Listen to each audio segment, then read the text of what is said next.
following is a presentation of the Spartan Media Network.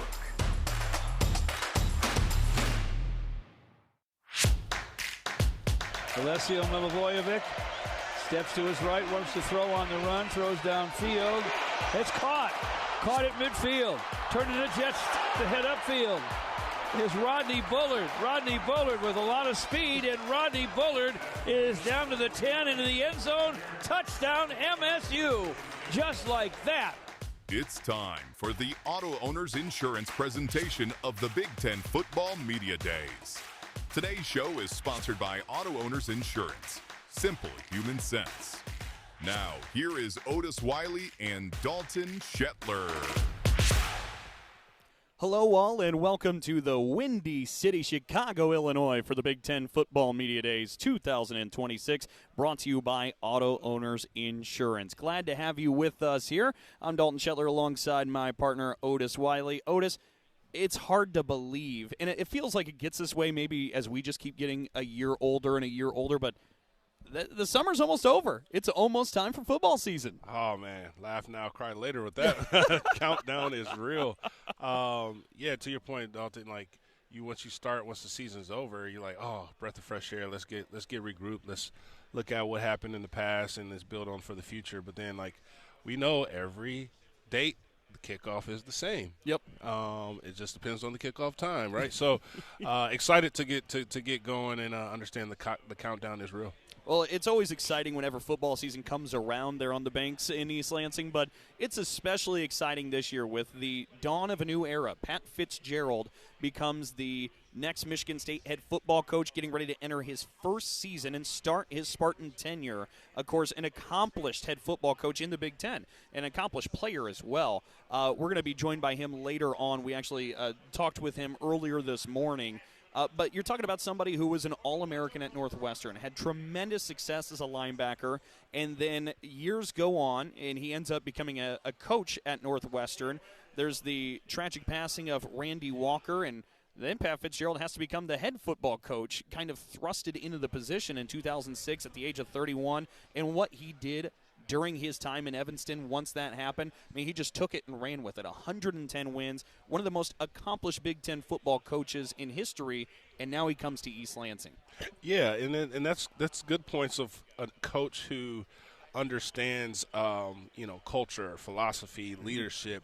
You know, we look at his career, Pat did not come, like, highly touted. It was brick by brick. And him coming into leading that Northwestern defense back in the day. I don't know if you've seen highlights, but it's smash mouth football. It's hits you in the mouth, and you need to be able to strap up multiple times to be able to defend or go against those guys. But as he's taking over the opportunity of a new program and being out for those 3 years, you got to think about the times that you are able to process. Hey, maybe the wish of being back in it, the love, the passion, the purpose, but you're able to see a lot of football during that time. That's like you and I, like when we are off, like we're watching a lot of football. You get to see a lot of schemes, you got to see a lot of leadership styles, be able to have time to go travel to these different programs, which he says, he's able to take down the good, the bad, the uglies, and how if he gets that call, which he did get the call, now you're going to see a bunch of different strategies, X's and O's, and leadership styles that he's learned that's been successful across the country and be embedded in showcasing with Michigan State football. And it's really going to show, and it's really fascinating, too, because you talk about, he liked to play physical, and he led some physical Northwestern teams. It culturally is such a fit coming to Michigan State where, as he said when he was introduced as the head coach, toughness was built at Michigan State, really trying to get back to that identity. That's something we're going to be talking about and really looking forward to. This is a packed show, by the way, folks. We're going to have Pat Fitzgerald joining us. We're also going to carry Pat Fitzgerald's press conference here in a short while. We're going to be joined by the 3 representatives from Michigan State here today, Alessio Milivojevic. You talk about toughness. Yeah. that man that stays in player. The pocket. That's right. You can always be respectful for a quarterback that does that. That's right. Jordan Hall and Nikai Martinez will be joining us. We're also going to be joined by Jehuu Caulcrick on the phone as he's wrapping up a trip from Florida. So it'll be nice to have him. But we're also going to be joined by Dantonio, of course, a Michigan State coaching legend. We'll get his thoughts on the new era that's being built in East Lansing. And I believe later on we're going to be joined by Joshua Perry as we'll take a look at Big Ten football as a whole. So there's a lot to cover in these next 3 hours. Make sure you stay locked in with us. Let's go ahead, though, Otis, and start before we get ready for a lot of Michigan State with Pat Fitzgerald coming on in a little bit. And, of course, his press conference is at 12:45 Eastern time back home. So in about 40 minutes he'll be talking to the media. If we take a look at what happened yesterday, because this is day 2 of the Big Ten Football Media Days. There were 6 teams yesterday. There are 6 today and 6 tomorrow. The 6 teams today, Michigan State, Minnesota, Ohio State, Oregon. Also, you have UCLA and Purdue. Those are the 6 today. But a lot of them were in action yesterday. And let's start off with the commissioner himself, Tony Petitti, the Big Ten commissioner, talking a little bit here about the depth of this league that has now won 3 straight national championships. That's the first time the Big Ten's done it since 1940 to 1942, where they've had 3 in a row. Here's what Tony Petitti had to say at the stand. You cannot send your top teams out into the CFP unless they've played and have them be successful, which we have been very successful if they're not going through a gauntlet in the regular season. You know, this idea that the middle of our conference isn't hard is just not right. Like, at the end of the day, our teams are ready for the CFP. Our travel looks like the CFP travel. You're going all over the country. How we play, the difficulty in the road in the Big Ten, I just think that's overlooked. The reason why we've been so successful is our teams are prepared. You cannot just be ready to go play in the postseason after you think you've played something easy. It just doesn't happen. And so I think that's kind of something that gets overlooked in our league. We have a really difficult league. It's tough to win on the road in the Big Ten for even the best teams. So there's Tony Petitti talking about the overall strength of this Big Ten conference. And, this actually segues and transitions into a really excellent soundbite from Brett Bielema. Brett Bielema, not a boring head football coach, Otis, from his time at Wisconsin to now at Illinois. And, of course, as a player, Brett Bielema's always good for a soundbite. Yeah, when you got former players that just look and feel like you look at Coach Bielema, he looks football. He does. He does look football. Yeah, he looks like football. And so to that point of, we have a lot of different cross paths of other former players that played for him. And it's similar to, like, how I think we have Coach Fitzgerald of, like, you will run through a brick wall for a guy who's going to go out toe-to-toe. If he was able to strap it up and go on that field, he would. And so I've heard some good excitement of what he did yesterday, and kind of it's hard to follow up on what he did. So I'm excited to hear exactly what he said. Well, this will be his 6th year leading the Illini, his 18th as a head football coach. Last year led the Illini to a 9-4 mark. But you just heard there Tony Petitti talking about the Big Ten Conference, right? And, of course, it's pretty well highlighted. There are 2 giants in college sports, the Big Ten and the SEC, and there's always some good back and forth. Well, Brett Bielema just decided to enter the ring with this soundbite he had yesterday on the Big Ten versus SEC. I spent a couple of years in the SEC, was with Slive, and then transitioned to Sankey. And I just think about it now, everybody's going to have, opinions, and obviously they're going to draw the Big Ten, SEC, and all that goes around about that. But to sit in the room with both of those guys, I think with Tony and the vision and experience that he has, and to be in the room where Sankey, I know he's got to protect the SEC, and they kind of want to live in 2005 forever. But I think the forward thinking of where we are in college football is an awesome thing. There's Brett Bielema. To live in 2025 forever. That's the most professional shot fired. For sure. Without having to say crazy, derogatory. Like, no, this is we're going forward proactively. The future, we're 10 steps ahead. That's how I hear that. Absolutely. Sure. But it was really interesting.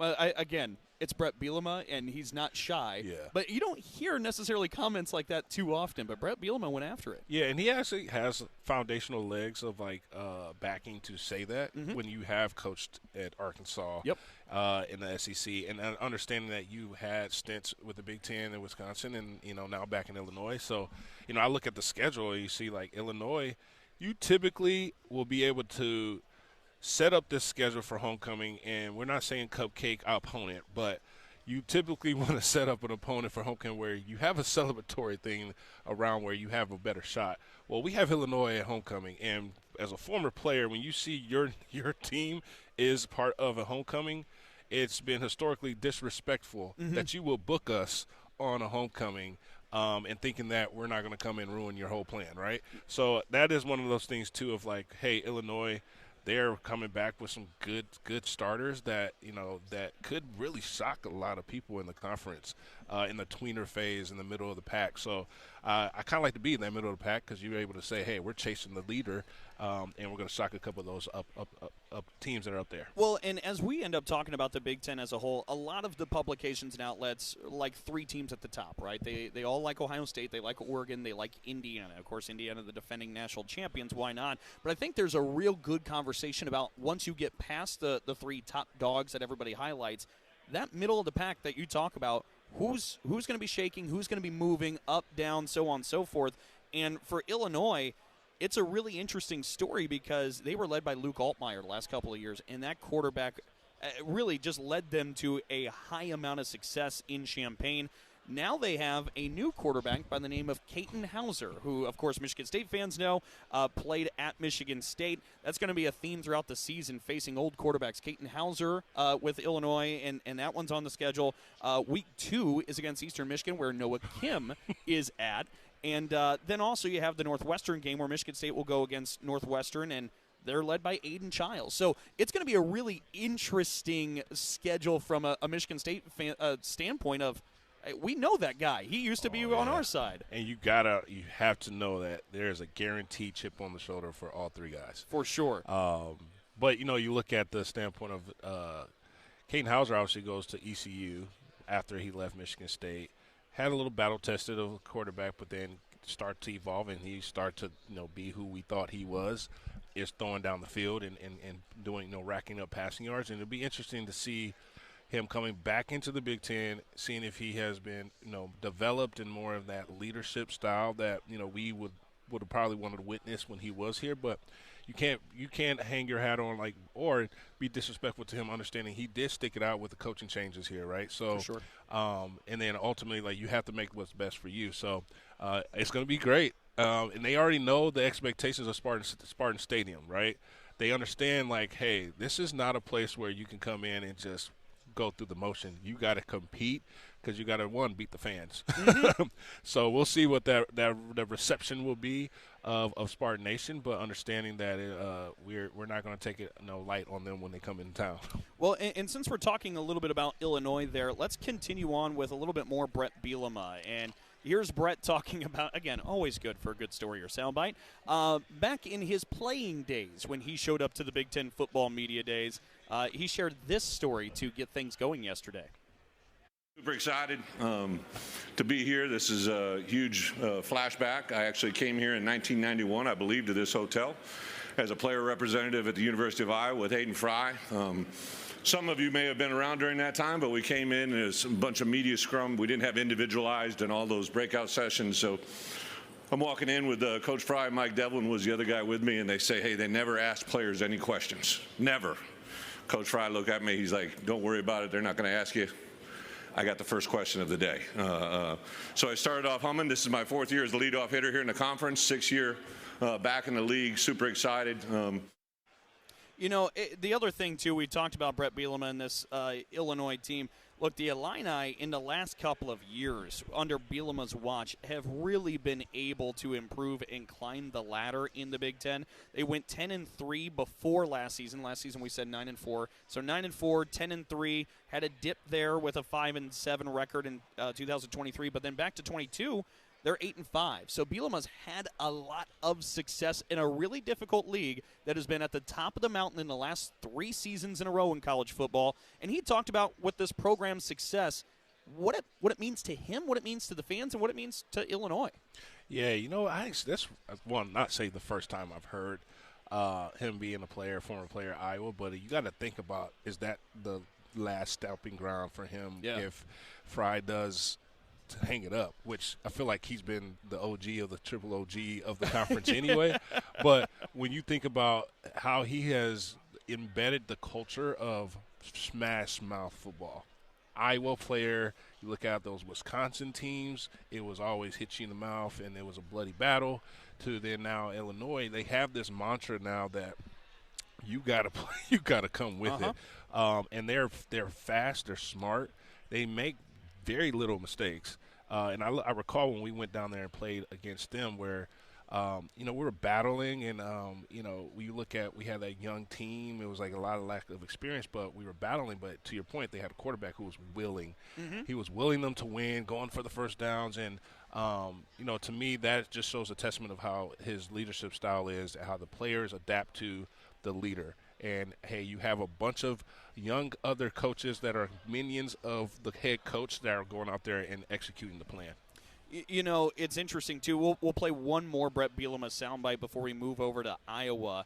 But we talk about that kind of success. And matter of fact, he had this also to say, if we run back to yesterday, about what this all means for Illinois. A huge part of why we've had success. In the last 2 years in the Big Ten Conference, we're number 4 behind Indiana, Oregon, Ohio State in 4 really cool categories: win percentages, Power 4 wins, home wins, and ranked wins. And I think if Illinois was in that messaging as that spot in the Big Ten Conference, a lot of people would find that hard to believe. But not for me. The walk that we walk, the players that we have here today, it's been absolutely awesome. In the last 2 years, we're 8-1 in one-score games in conference play and in bowl games. And that was largely generated by a really good player that left us, Luke Altmaier. So to bring Caton Hauser here as one of our player representatives, I wanted him to be known as the quarterback at the University of Illinois going into this season. I think he's a great representative of not just who he is, but what we represent at Illinois. I think that's why we've got him. So that goes again to show the respect he has for Caton Hauser and how this program has elevated in recent years.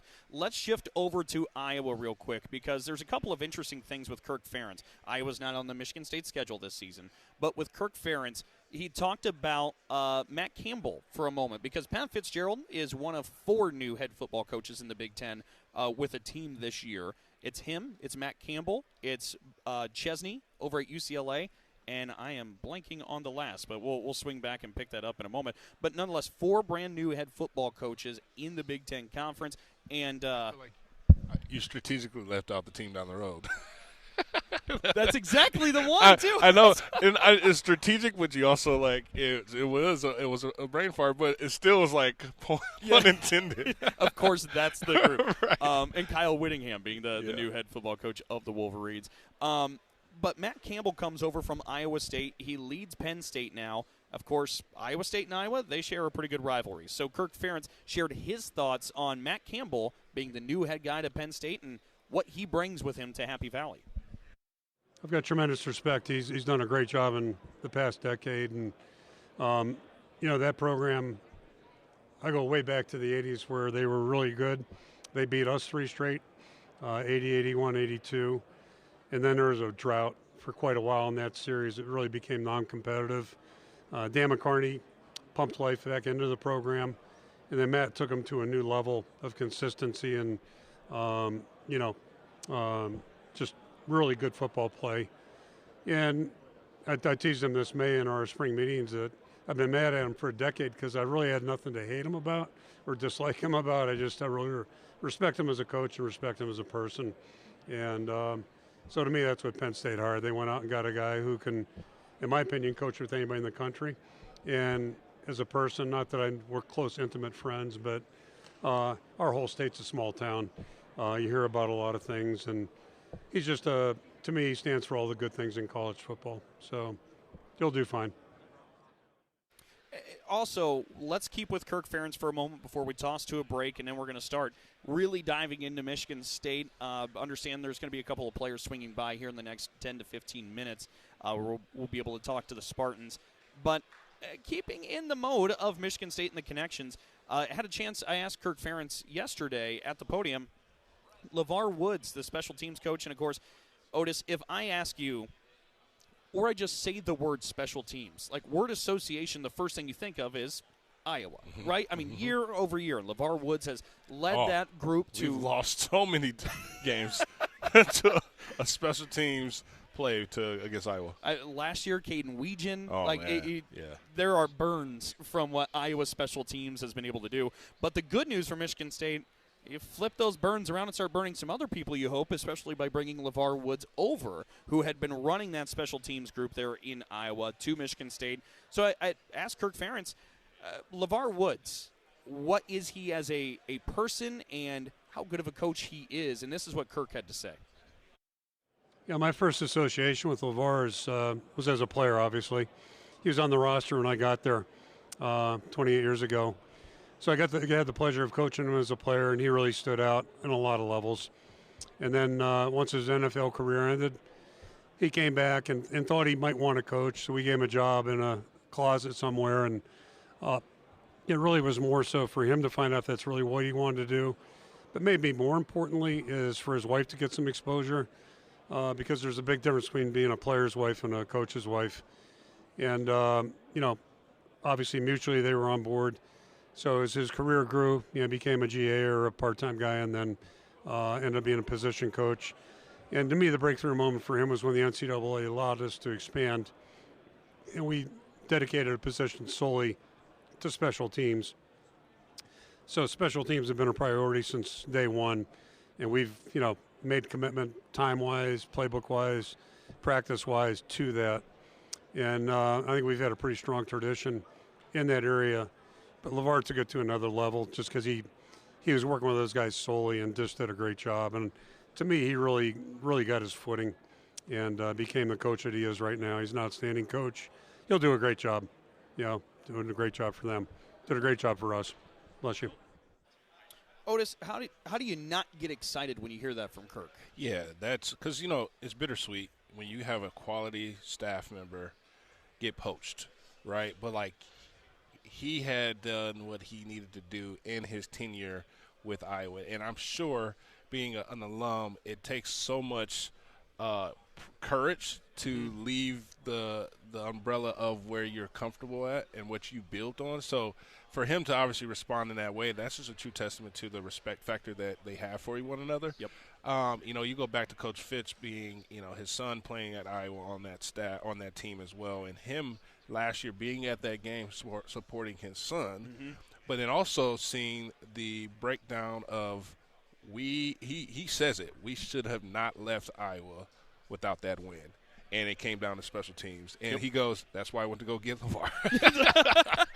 So I need that guy. I need that guy. When I look as a player, man, you had to be on your P's and Q's when it came to special teams with Iowa. They will send the house to block you on a punt. They'll send, the PP guys running down on punt return when you're sitting there. They're always breathing right around the nucleus of the fair catch radius.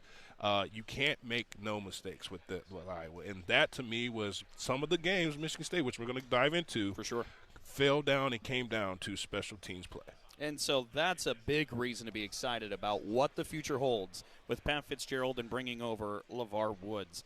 We're going to step aside here in just a moment. When we come back, we're going to really dive into Michigan State. We're going to be joined by, I believe, Alessio Milivojevic and Jordan Hall together, and then we'll have Nikai Martinez coming shortly after that.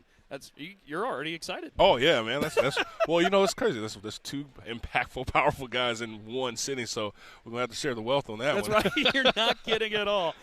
This is the Auto Owners Insurance presentation of the Big Ten Football Media Days here on the Spartan Media Network. When we're kids, we're taught to do the right thing. We're taught to say, "Thank you." To be honest. Sorry, Mrs. J. And to lend a hand when someone needs help. Here you go, boy. Turns out those simple lessons still make sense. At Auto Owners, we do the right thing because it's the right thing to do. That's simple human sense. Ask your independent agent if Auto Owners makes sense for you. Sushi, hibachi, ohana, you got me. Sushi, hibachi, ohana means family. You want a lot of sushi talking all you can eat. You want all that hibachi, so come on, bring the heat. Bring your moms, bring your pops, bring your kids, bring your friends. Ohana means family, that's how it is. Ohana Sushi and Bar, all you can eat sushi and hibachi. On West Saginaw Highway in Lansing, online at ohanasushibar.com. Auto Owners makes insurance easy. After that storm knocked my sign down, my agent Ben personally helped me through the process. Wow, that's some service. Yeah, he lives right around the corner. He's been my go-to since the salon opened. Sounds like a keeper. Morning, Lindsay. Hey, Ben. Just checking in to see if the payment for the sign came through. Wait, just checking in? Who does that? That's simple human sense. Local personalized service makes sense to us. Ask your independent agent if Auto Owners make sense for you. Meet, greet, and compete in Michigan's capital city. The Lansing Sports Commission is dedicated to helping you host your next athletic tournament or event in Greater Lansing. Our free services include everything from event development and tournament planning to promotions and recruiting volunteers. No matter the sport, the LSC can make your next event your best event. Plan on something greater. Find details at lansingsports.org.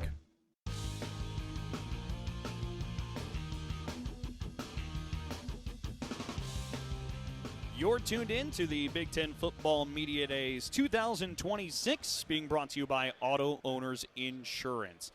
Myself, Dalton Shetler, alongside my partner today, Otis Wiley, as we continue to roll through here some of the coverage. And again, we have a lot coming your way, folks. We're going to be joined by some Spartan players here in just a few moments. Jordan Hall, Alessio Milivojevic. We're also going to have Nikai Martinez later to come.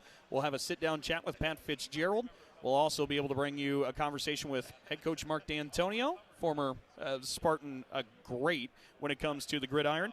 And we're also going to be joined by Jehuu Caulcrick. So we've got a lot coming your way, and Pat Fitzgerald will be speaking to the media here shortly.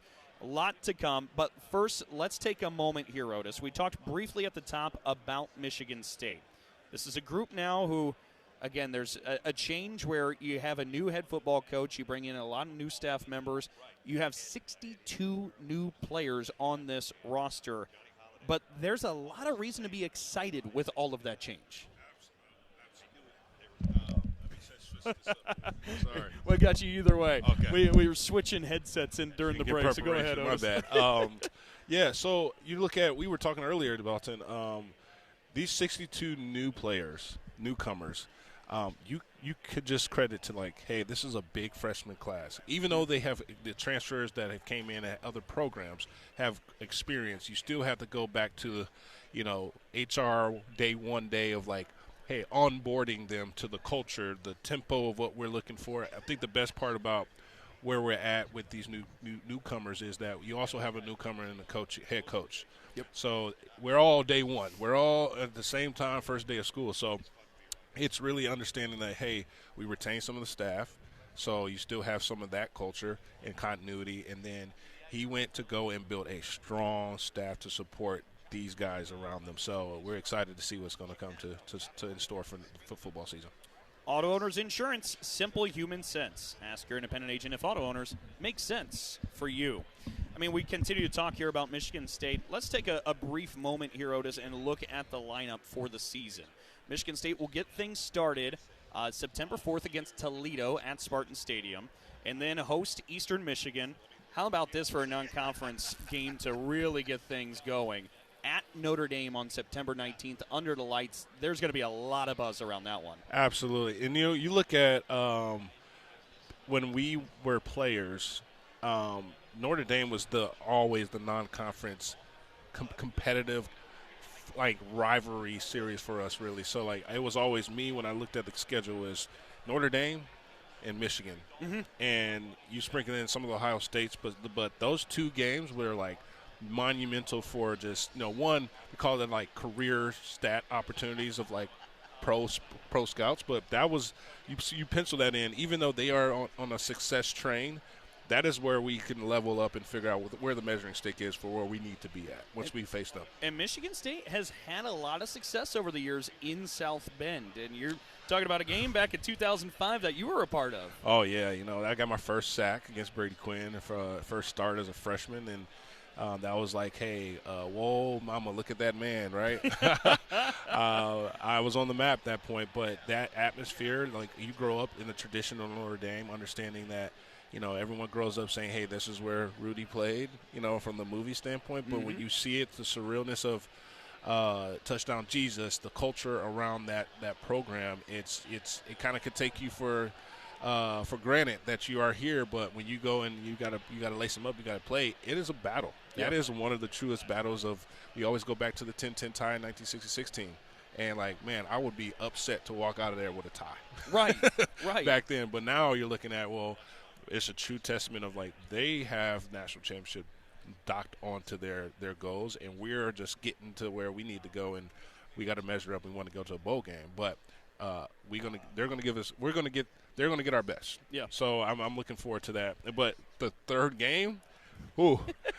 We gotta warm up on those first two, man, and we can't be playing around with them and keeping these two teams in play. We got to show and play our game and work on not look too far ahead because it's day by game or game. But yeah, I'm excited for that, Dalton. You have to be ready at kickoff for that one. Like there's no warm up after night. that. It's night, man. Those night games they're brutal, man. That's a long waiting day. But a battle for the megaphone, and it's just one of those series, Michigan State, Notre Dame, that makes college football and college sports exciting and fun as a fan. So it's really great to see that come back. Of course, this one being played in South Bend. Next year it'll be played back home, the return game in East Lansing. So it'll be great to get that rivalry back going. Haven't had the megaphones, and we haven't been able to play them since 2017. Like, that is one of those, like, we need to get that trophy back. Hey, Michigan State had it in 16, yeah, but then yeah. 17 happened, and then was it's split. been a drought. Yep. So, it'll be a great opportunity there. Then closing out September in starting Big Ten play, Michigan State will host Nebraska. Then it's at Wisconsin to get going in October, host Illinois, host Northwestern, which, of course, is Pat Fitzgerald's old school. Yeah. Aiden Childs is the quarterback. That one's going to have all sorts of storylines around it. Then at UCLA, heading out to the Rose Bowl, will Michigan State be doing. The following week will be a bye for the Spartans, and then you hit November, and here's the home stretch. At Michigan, host Washington, host Oregon, and then finishing the season at Rutgers. So that's the lineup in front of the Spartans for this 2026 football season. And as we said earlier, it's a really exciting time for Michigan State. You get to see this tenure of Pat Fitzgerald get going off the ground for the green and white. But, Otis, I take a look at that schedule, and I think there's a lot of opportunities. I think the biggest thing for Michigan State, of course, is going to be building itself, right? Finding itself, establishing itself, all of that. But given that, I think there's a lot of opportunities in front of them. Oh, 1,000%. When you look at, Petiti talked about, and this is a gauntlet. Like, there is no cupcake games, especially after a bye, like in the middle of the season where you can, like, mark down there and say, hey, we got this gauntlet back-to-back. But, like, when you look at the bye, after the bye, I mean, that West Coast trip's going to take a lot out of you to get to UCLA. But when you look at that bye week, we're going to get well-rested. The goal is to how can we get to Big Ten play with limited injuries and health, because the season is long, and you've seen we've been depleted with injuries and the nick ones too. Like where I think now as we've been training all season, I'm looking forward to seeing what we can do and deliver when it comes to this season. When you look at the games, you look at like what are winnable games. You can no longer look at a schedule and say, oh, that's a winnable game. For sure. They are all like we have to compete game by game. You're going to have to show up with your very best. And that's something, though, like as you talked about with Pat Fitzgerald in this new era, it feels like as you're still trying to establish and figure out what it's going to look like with Pat Fitzgerald, right? What this is all going to be. It feels like a guarantee that you're going to get the team's best. Pat Fitzgerald will have the guys ready night in, night out. He carries himself with that kind of energy, that kind of enthusiasm, where that's the belief, and that part is certainly exciting as well. I tell you what, while we still wait for a couple of our Spartan players, we're going to step aside once more, and then when we come back, we should have the players, and we'll really dive into Michigan State football. But in the meantime, we'll step aside. And this is your reminder that you're listening to the Auto Owners Insurance presentation of the Big Ten Football Media Days. When we're kids, we're taught to do the right thing. We're taught to say, Thank you. to be honest. Sorry, Mrs. J. And to lend a hand when someone needs help. Here you go, boy. Turns out those simple lessons still make sense. At Auto Owners, we do the right thing because it's the right thing to do. That's simple human sense. Ask your independent agent if Auto Owners makes sense for you. Sometimes we're asked if you need to be a Spartan to be a member of Michigan State University Federal Credit Union. The answer is no. To be an MSU FCU member, you just need 3 things. 1, you love saving money and earning cash back. 2, you have a passion for supporting your community, just like we do. 3, when it comes to your future, you prefer to dream big. If this sounds like you, visit msufcu.org to get started. Of course, if you want to cheer on MSU, we're totally on board with that too. Go green. Sushi, hibachi, ohana, you got me. Sushi, hibachi, ohana means family. You want a lot of sushi talking all you can eat. You want all that hibachi, so come on, bring the heat. Bring your moms, bring your pops, bring your kids, bring your friends. Ohana means family, that's how it is. Ohana Sushi and Bar, all you can eat sushi and hibachi. On West Saginaw Highway in Lansing, online at ohanasushibar.com. Meet, greet, and compete in Michigan's capital city. The Lansing Sports Commission is dedicated to helping you host your next athletic tournament or event in Greater Lansing. Our free services include everything from event development and tournament planning to promotions and recruiting volunteers. No matter the sport, the LSC can make your next event your best event. Plan on something greater.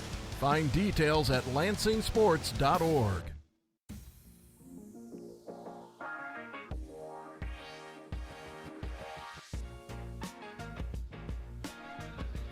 Welcome back here to Chicago, Illinois. We're at the Hilton Chicago for the 2026 Big Ten Football Media Days. I'm Dalton Shetler with Otis Wiley here this afternoon, and we're going to be riding here for 3 hours. We got a lot of different things coming your way.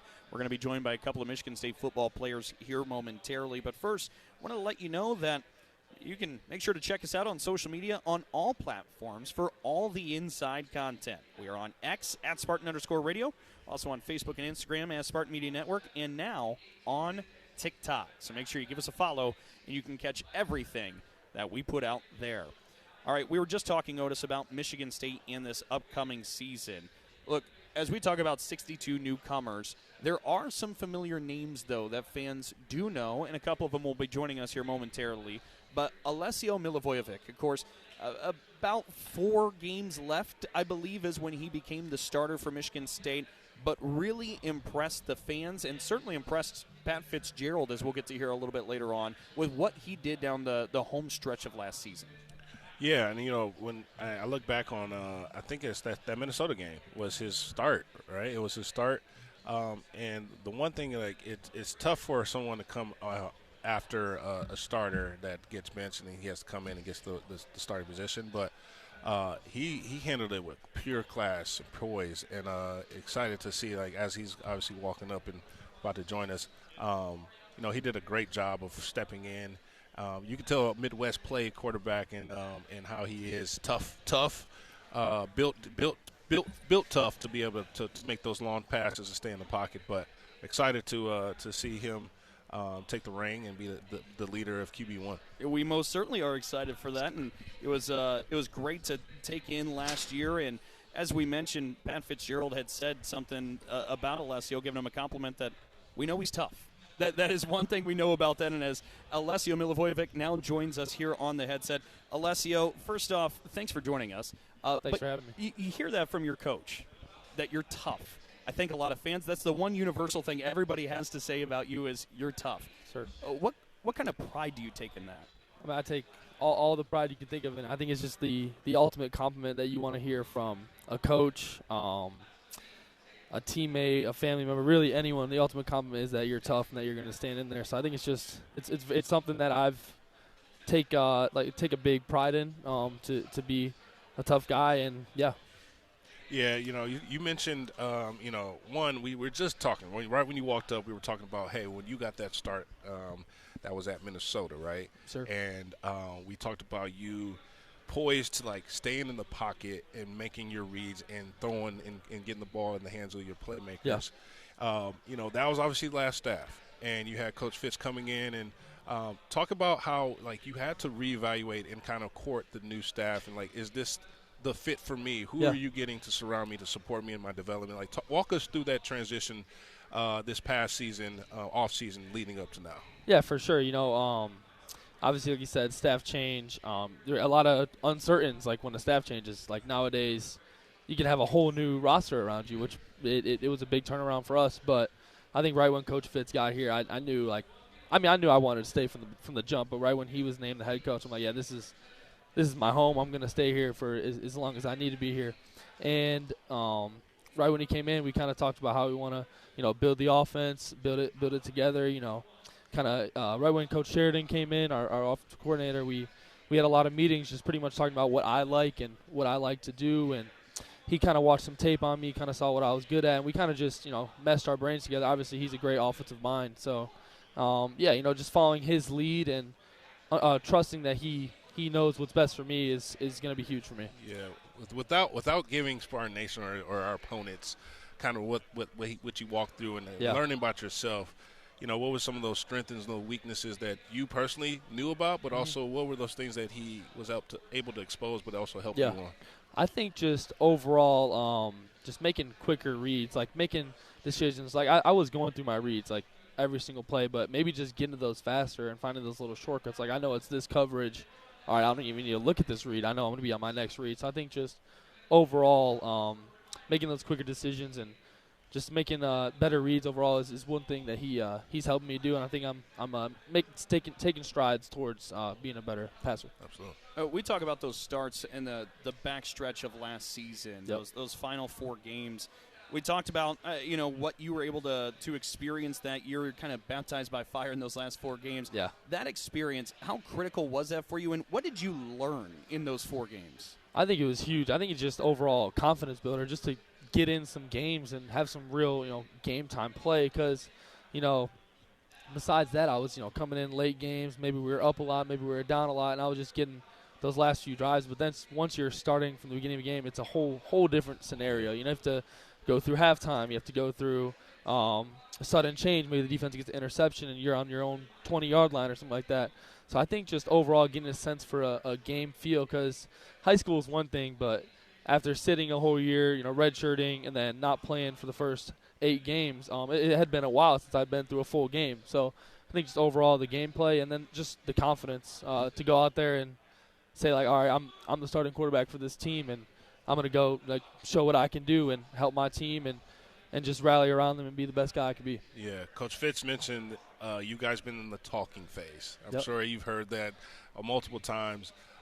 During the talking and working in the offseason behind the scenes, what have you witnessed from your peers, your teammates, and as we are looking to get to camp, what have you witnessed the growth from last year to this year? I think one thing we talk about a lot is you got to love it. Like you have to love football to go through these. You got to be insane, honestly. Exactly.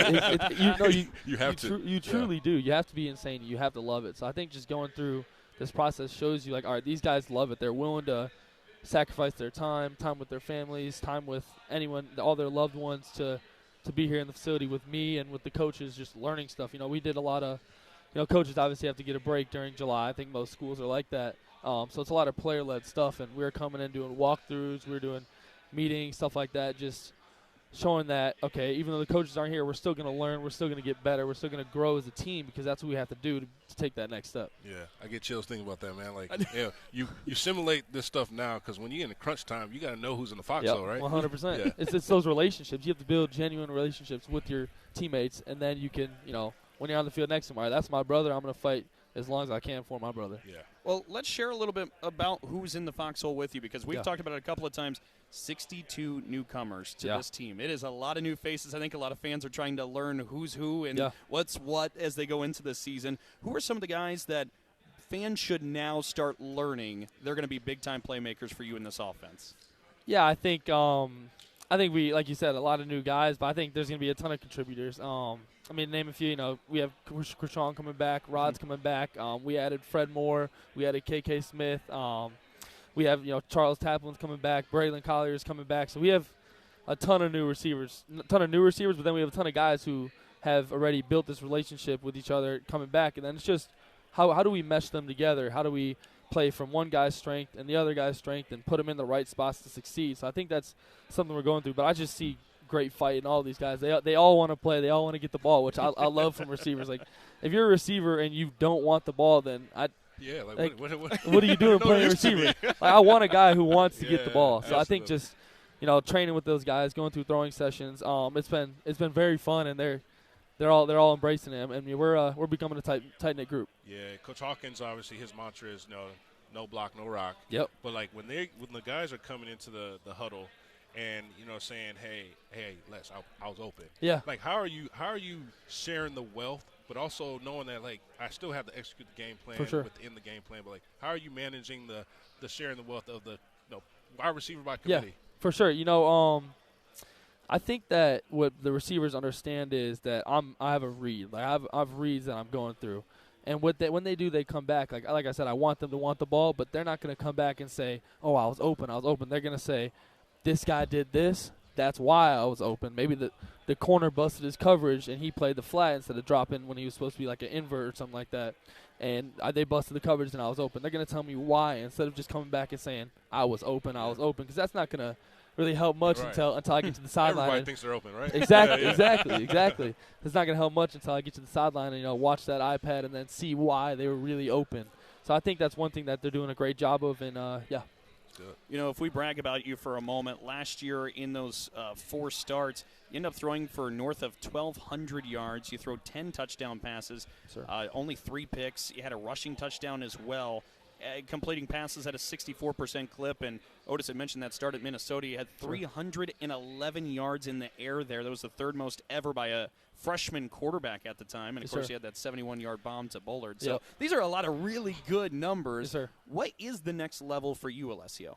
I think I look at that. I'm not a big stat-oriented guy. I'm more of a process-oriented guy. Like, I'm the one play at a time type of guy. But I think if I had to look at a stat, I think just that completion percentage. I want to get that above like that 68-70% mark, because I think as long as you're completing passes, then you can go allow your playmakers to go make a move with the ball and advance that, get that run after catch. So I think just getting that completion percentage up and taking, I think for sure protection plan as well is one thing I've really wanted to lock in throughout the offseason, because I think it's on me to know where I'm hot from, when can I move the mic to this guy so they block the blitz coming from the weak side instead of having the slide to the strong side. So I think just overall knowing where I'm protected and completing more passes. Yo, you took a lot of hits. Yes, sir. I did. You did. You're not wrong. But we talk about it where the bounce back, like some quarterbacks just crumble. Like they're stuck in it, but you have that amnesia where I'm always the next play. 100%. To walk us through that of, hey, you talk about working on protection plan. Yep. Getting less hits, taking less of those blows, because you don't want to get the one that's the one. For sure. But talk about that where like you got indoctrinated real quick, but 100%. you still was maintaining focus down the field. Talk about it. Yeah, I think it's like you said, that amnesia, but the next play process. Every play is its own play. I'm gonna read it out like it's its own play. They could be trying to disguise something from the last play, making me think it's the same, and they're gonna move like to this coverage, something like that. So every play is its own play. And I think I look at the success we had, so obviously that first half of Minnesota, it was, 5 or 6 sacks. And then you look at the second half, there was only 1. Then you look at the next game, it was only 4. Then you look at the next, it was 2. Then it was 0 in the end. So I think I look at those little steps of us taking less and less and less as a positive for us, where, all right, we're making, as long as I see we're making these little steps of progress each game, then I know that process is working. I'm going to continue to go do that process. Absolutely.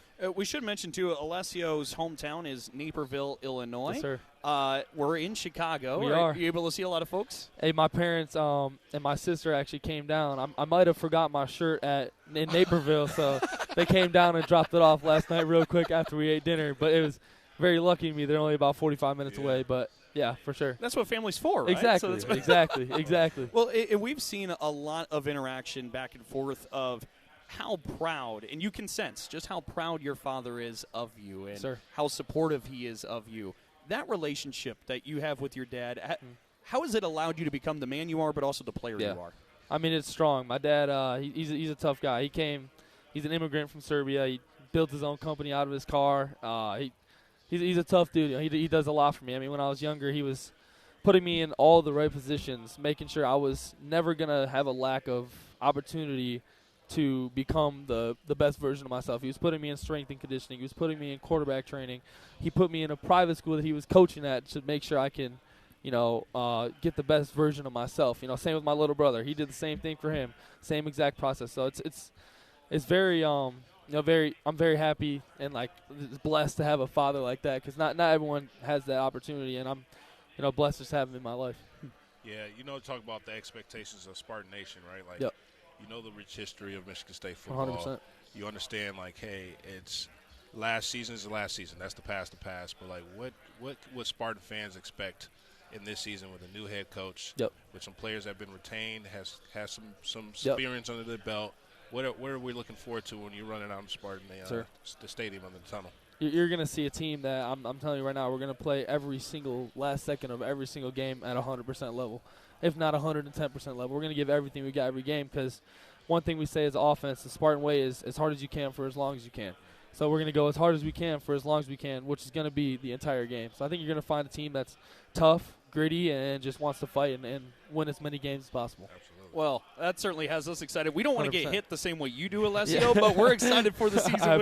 I appreciate it. Appreciate you swinging yes, by. Thank you no so problem. much for the time. You guys. Thank you, guys. Go White. Yes, sir. There you have it. Alessio Milivojevic, the quarterback for the Michigan State Spartans this upcoming season. And, of course, this past season, we highlighted the great successes that he had in those Final Four starts. But you hear that. How do you not get excited, A, about the play on the field, but also what a great young man. Man, polished. Now, this man has a pinstripe green suit on that is tailored to the body type, comes in stunts on both of us. Did they have it like that for you Not back when you bit, played? Man. We had the baggy. You had baggy suits that didn't fit one bit.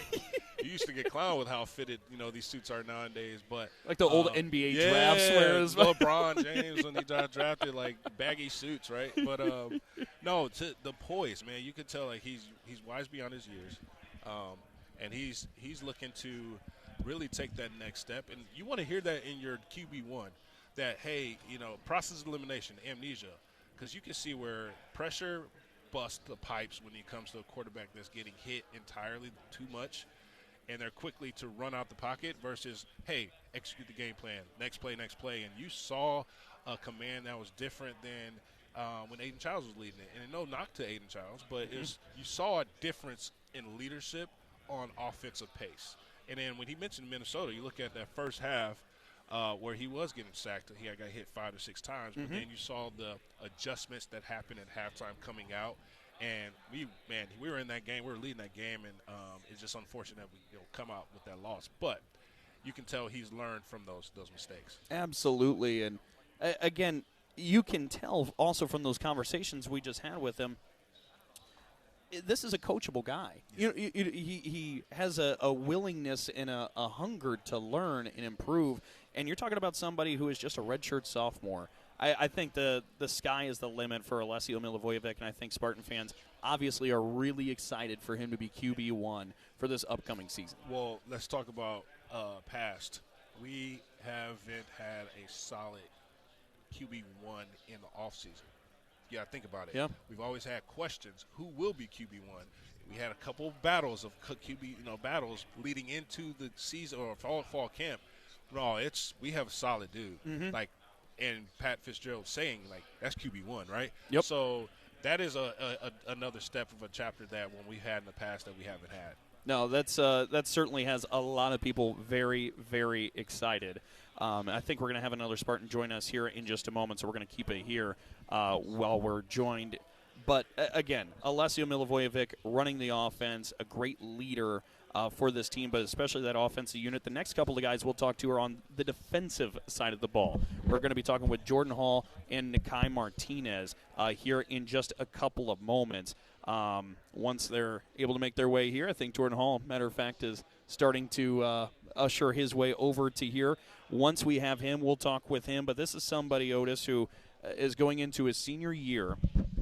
He's somebody who has been around this program for the last 4 years, a 4-year starter, he's been through a lot of different transition, but he's decided to stay here at Michigan State through it all, and certainly has everybody very excited for that.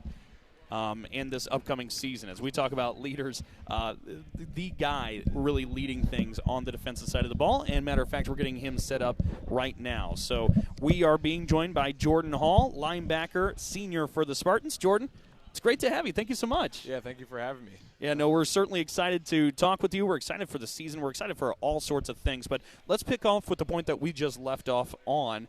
You're going into your senior year. Jordan, you are a 4-year starter. You think about your time at Michigan State, you've had 3 different head coaches.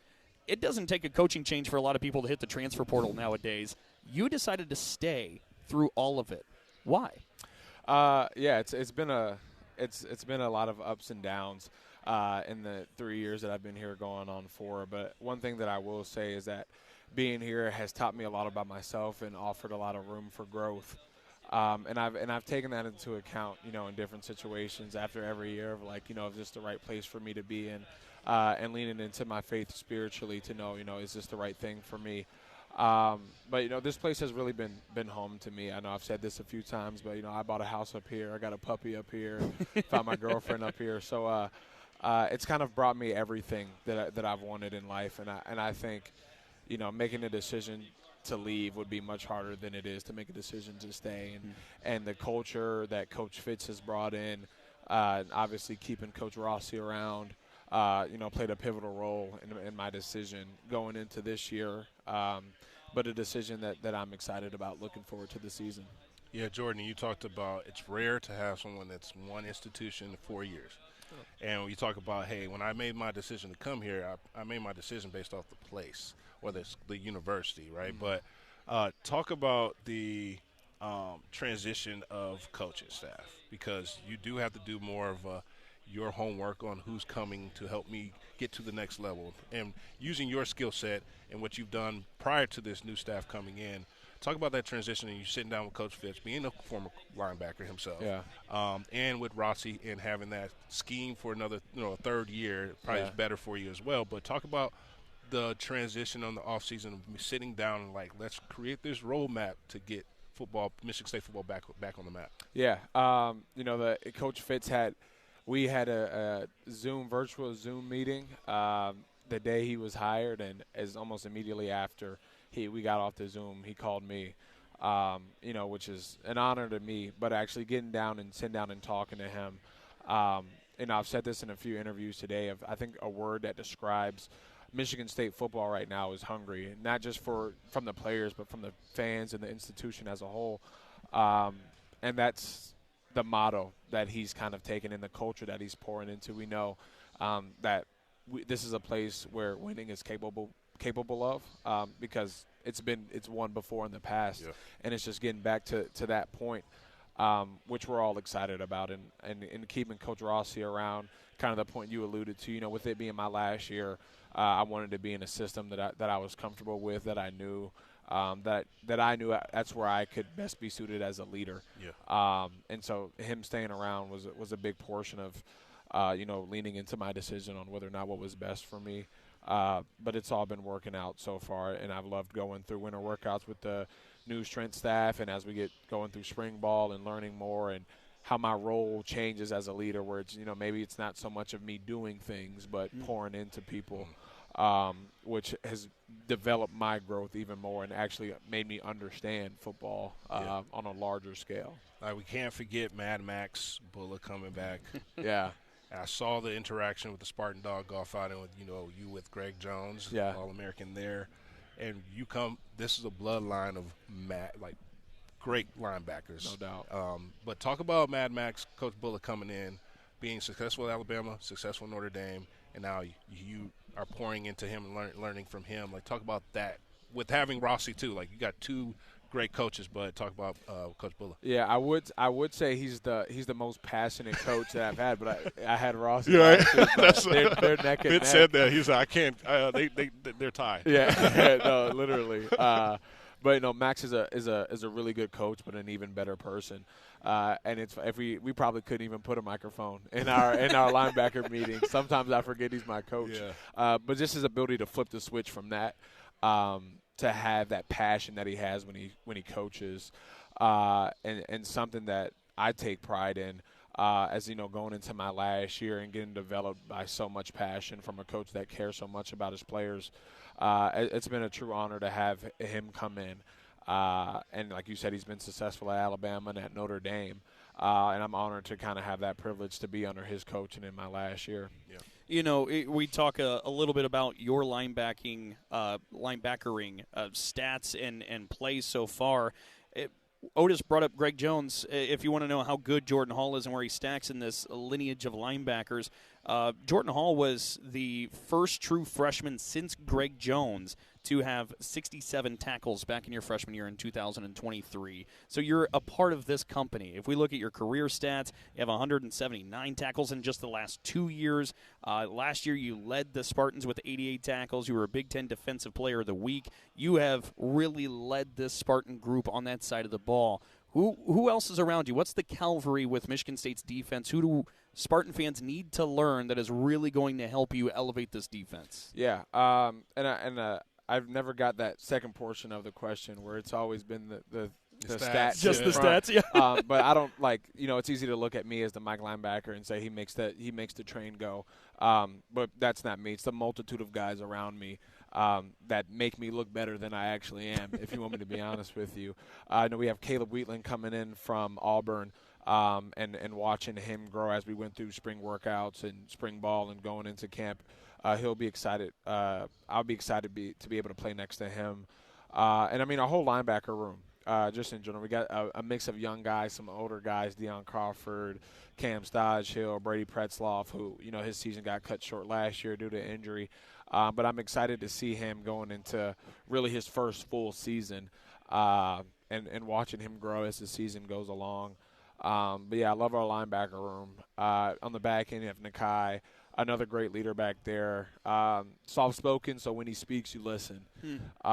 Trey Bell, transfer from Iowa State, freaky athletic, has really done a good job of retaining the playbook in such a short amount of time. And then it's great having Chuck back. Play Chuck, right? Yeah. Right. It's great having him back and getting him back healthy and prepared to have the best season that he can have. But that's just to name a few, and I know I'm leaving out a bunch of guys, but definitely want to allude to the point that I'm just the one that wears the green dot, but it's the guys around me who make me look better than what I actually am. Yeah, I don't want to talk about past season, but when we look at the games that we were winning, and we look at how we came out of there with some of them, not mistakes, but just closing them out, and some of those ended it's on defense, right? Yeah. As a defensive guy myself, it's hey, locking down. What did you learn from that last season going into this one of hey, those games we were close, we should have won. What did you learn about yourself, but also with this new staff? Yeah, it's easy to point the finger and be offense, if you would have scored more points, we wouldn't have won the game. But I think in almost every one of those tight games that we had, the defense had an opportunity to go out and get a stop and win the game, and in some of those instances we couldn't get it done. And like you said, you being a defensive guy, you understand that's what you want as a defensive guy, is to be okay, the game's we don't have to worry about our offense trying to score because we know we can go out there and get a stop. But yeah, it's that's been the motto going into winter workouts and summer workouts, of just finishing things strong, whether that's a run, whether that's your classes, plays, drives, halves, and then to the game. That's been our mantra, is just finishing strong. And I think that'll be the difference that I hope people notice between comparing to last year and this year. Man, they finish a lot better than they did last year. And it won't look like much maybe in some games when it comes down to those tight-knit games where, it's tied, or maybe we're down a score or up a score, where they finish that game really well. And I hope that can be the difference that fans and even in ourselves realize comparing to last year. Well, Jordan, we got to let you go. We're told you got a couple of other obligations. You're a busy man here, but I know it's radio, so we can't show pictures, but What kind of puppy you got? What's the name? It's a 9-month-old golden retriever, and probably the cutest puppy you'll ever see. But he's not as well behaved as he looks. What's his name? Cody. Cody. Okay, very nice. Yep. And a quick promotion too, or plug. Got to follow Jordan Hall's mom on Twitter or X. She's one of the best fans there is. Have to. The most biggest support I've ever seen in any aspect. She's great. Absolutely. That's awesome. Well, Jordan, thank you so much for hanging out with no us. No problem. Appreciate you guys. Good luck this season, man. Thank you. There you go. Once again, Jordan Hall, number 5 for this Michigan State football team, a linebacker and a leader for the green and white. Otis, I know we kind of said the same thing after Alessio left us, but it's hard not to be excited with these the group of guys that we have. Hey, man, that guy's more mature than me. I'll be honest with you. If I'm him, I was him. I was not that poised. I was not that mature. I may have sounded, but I feel like everything within his fiber being, he is at peace, but he also knows who he is, his identity. But it's a true testament to a guy who sticks and goes through the process. Yep. Coach D would always say, finish your circles. He has completely finished his circles no matter what adversity hit him.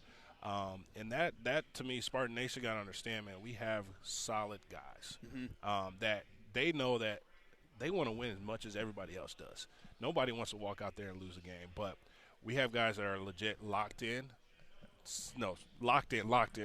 elbow to elbow, and be able to get these guys, this team back to where it needs to go. But that's just a true testament. Like, to your point, Les was Les, like smooth.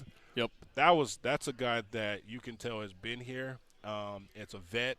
I honestly feel like we're talking to a first-round draft pick for sure. And, the phrase Spartan for life will get tossed around, but somebody like Jordan Hall who stays through 3 different coaches, that's a Spartan for life. Absolutely. Let's go ahead and pause 10 seconds for our network stations to identify themselves.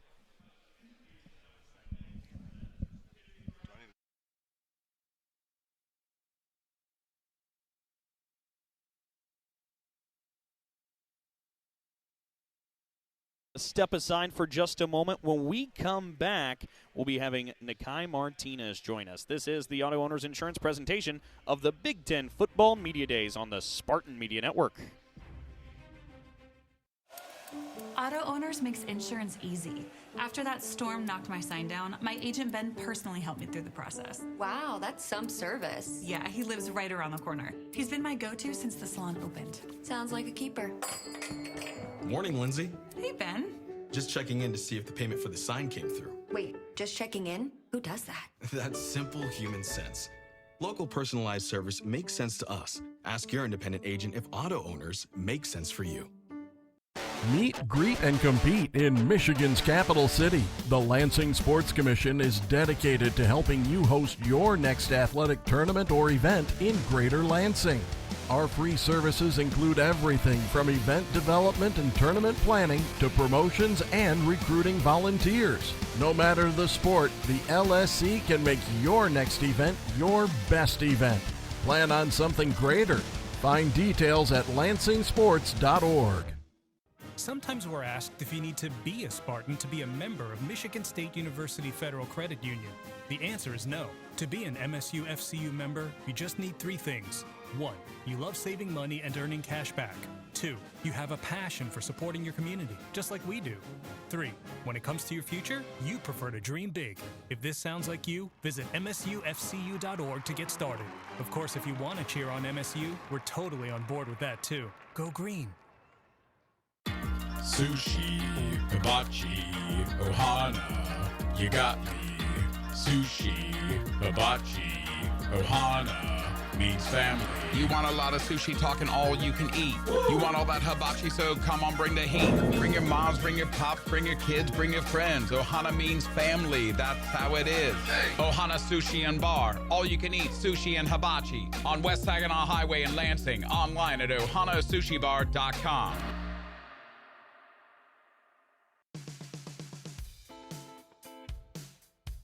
You're tuned in to the 2026 Big Ten Football Media Days presented by Auto Owners Insurance. Here in Chicago, I'm Dalton Shetler alongside Otis Wiley, and now joining us, we have the third Spartan representative for the players here today at the Big Ten Media Days. It is Nikai Martinez. Nikai, thank you so much for being with us. Appreciate you. Thank you for having me. Well, Nikai, let's start off this conversation by going back to last year. And I just imagine after 4 games, you get that injury, you feel kind of gutted, right? Having to sit out some of that time.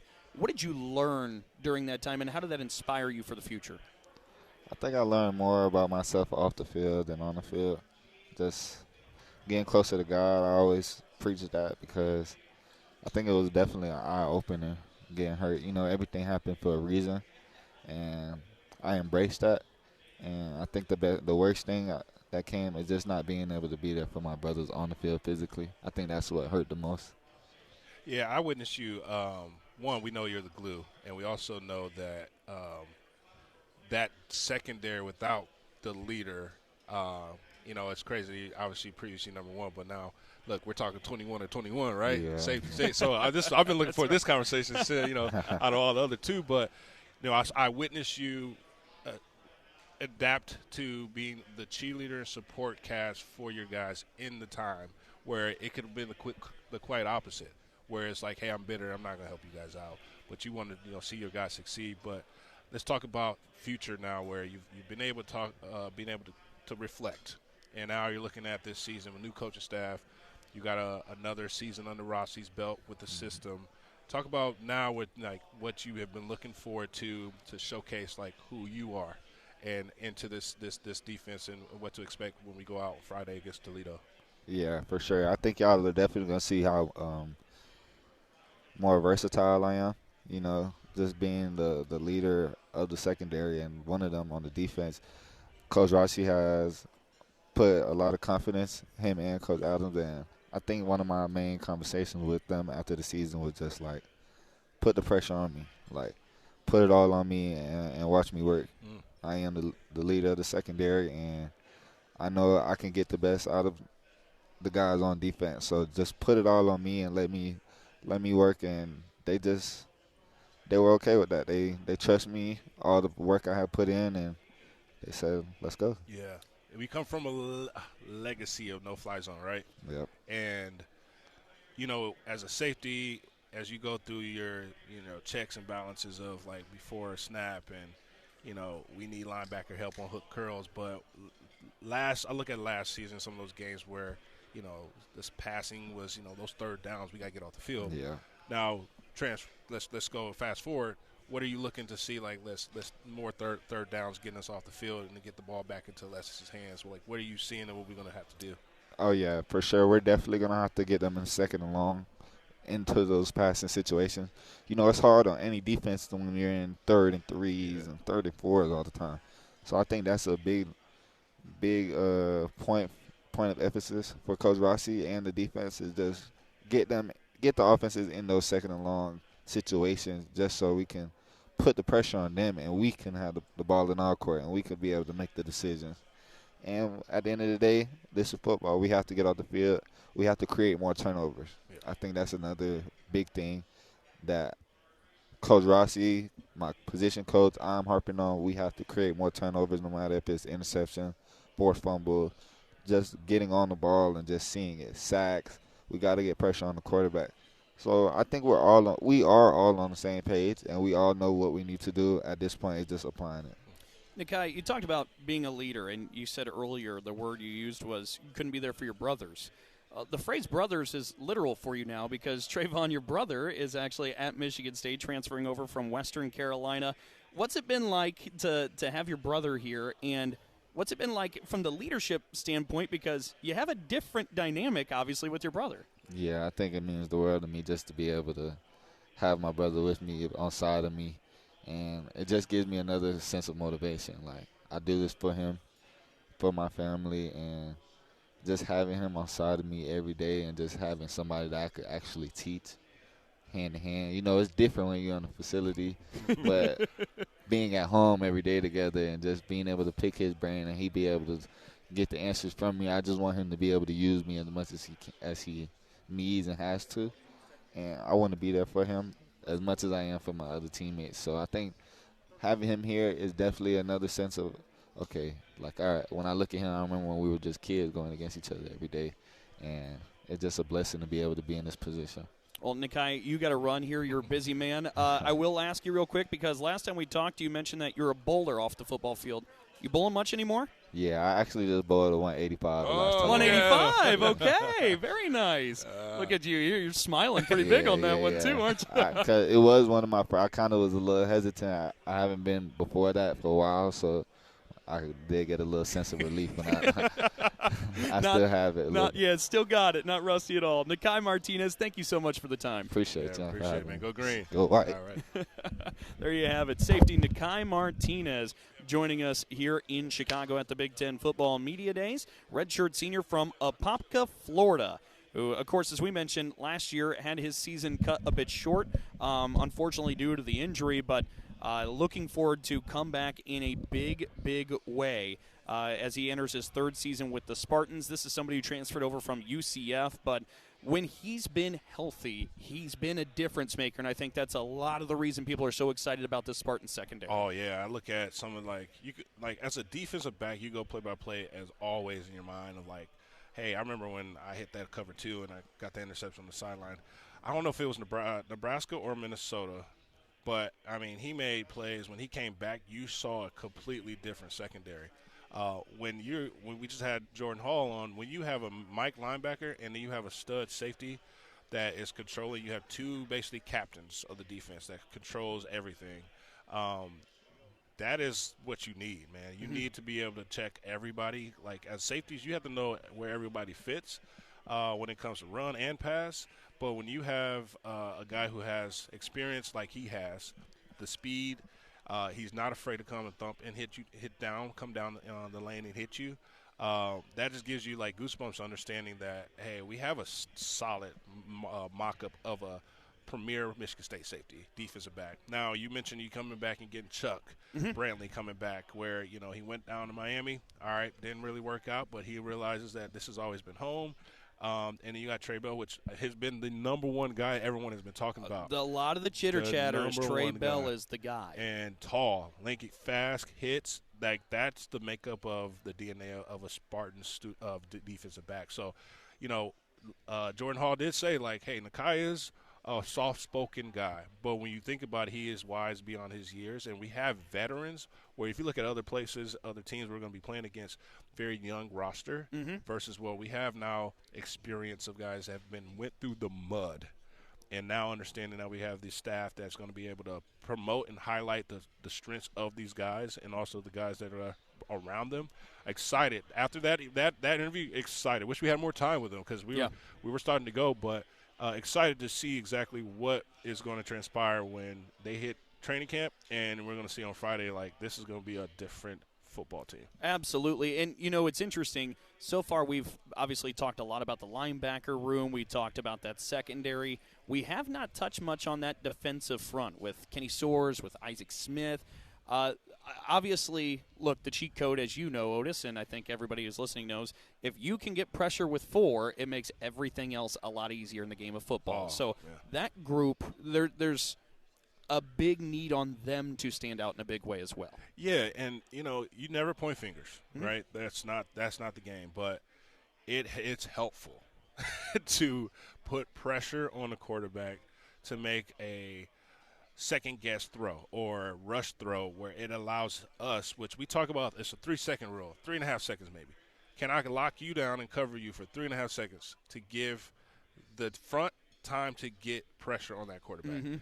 Now, if we're covering more than 3.5, 4 seconds, Dalton, I mean, you can help. It's help. Yeah, it's like, man, like I'm locked in and I turn around and scrambling. Like, so that is it starts at the front. It's 3 levels where the front really can create. People don't realize creates so much havoc that these balls coming out from quarterbacks' arms. It's an opportunity to really, like you said, turn over. Third down, we struggled, man. Like, we were in 3rd and longs where I'm like, oh, let's get back. We're going to get the ball back to the offense. And just the nickel and dimes at the 3rd and 15, like the digs, the stuff that were, like, in between the linebacker and the secondary, it was just I don't know if it was miscommunication, Dalton, or it was just scheme or just the lack of no pressure. You just couldn't know which level was the mistakes happening. So I see more of a gel and unit of understanding, like everyone needs to do their job, every 11. If I'm not focused on what you're going to do, Dalton, I need to focus on what I do so I can collectively make a play on the ball. So and that defensive front, I mean, that's a core part of getting that going for all together. And it's interesting, actually, Otis. We sit here at the Hilton Chicago, and it's a giant ballroom where the Big Ten Media Days is set up. Behind us are all the individual trophies for players to win, and they have all the names of the Big Ten players that have won said trophy, whatever one it is. Just over my shoulder here on my left side, the Burlsworth Trophy. You got a great pass rusher from Michigan State back in the day there in 2019, Kenny Willekes. Yeah. If you can find a way to draw some of that type of pressure back for Michigan State, I think it just would do wonders. Yeah, and and I mentioned, let's go back on Coach LeVar in Iowa. You know what Iowa does a great job of is recruiting the state of Iowa. Yeah. And finding the diamonds in the roughs, the guys that may not get the attention outside of that, but are ball players that are hungry, gritty, Iowa way. I feel like that is what we're going to start seeing. Is that not say taking chances on the development stage of Coach D, how he will find those Trey Waynes, those Darqueze Denards, but Jack Conklin. Yeah, and so you're going to start to see where like the development pieces of, hey, we're going to find our guys. Like Fitz always said, like, look, I'm not after the guys that like they got to want to be here. Like, we're not going to just date in all this time of like, hey, NIO and all this, things of getting them here just for them to flip on the 1 year. They got to want to be here. And they got to want to be playing for the green and white. So I see those names, but I also see like the DNA of what they're establishing with some of the guys now is like, all right, we got to start to go. And what I don't see on here is the Doak Walker with K9. Oh, I haven't taken a look for the Walker Trophy. You see Walter Kemp. You see, the Jet Award, but you don't see, and I'm wondering, like, why?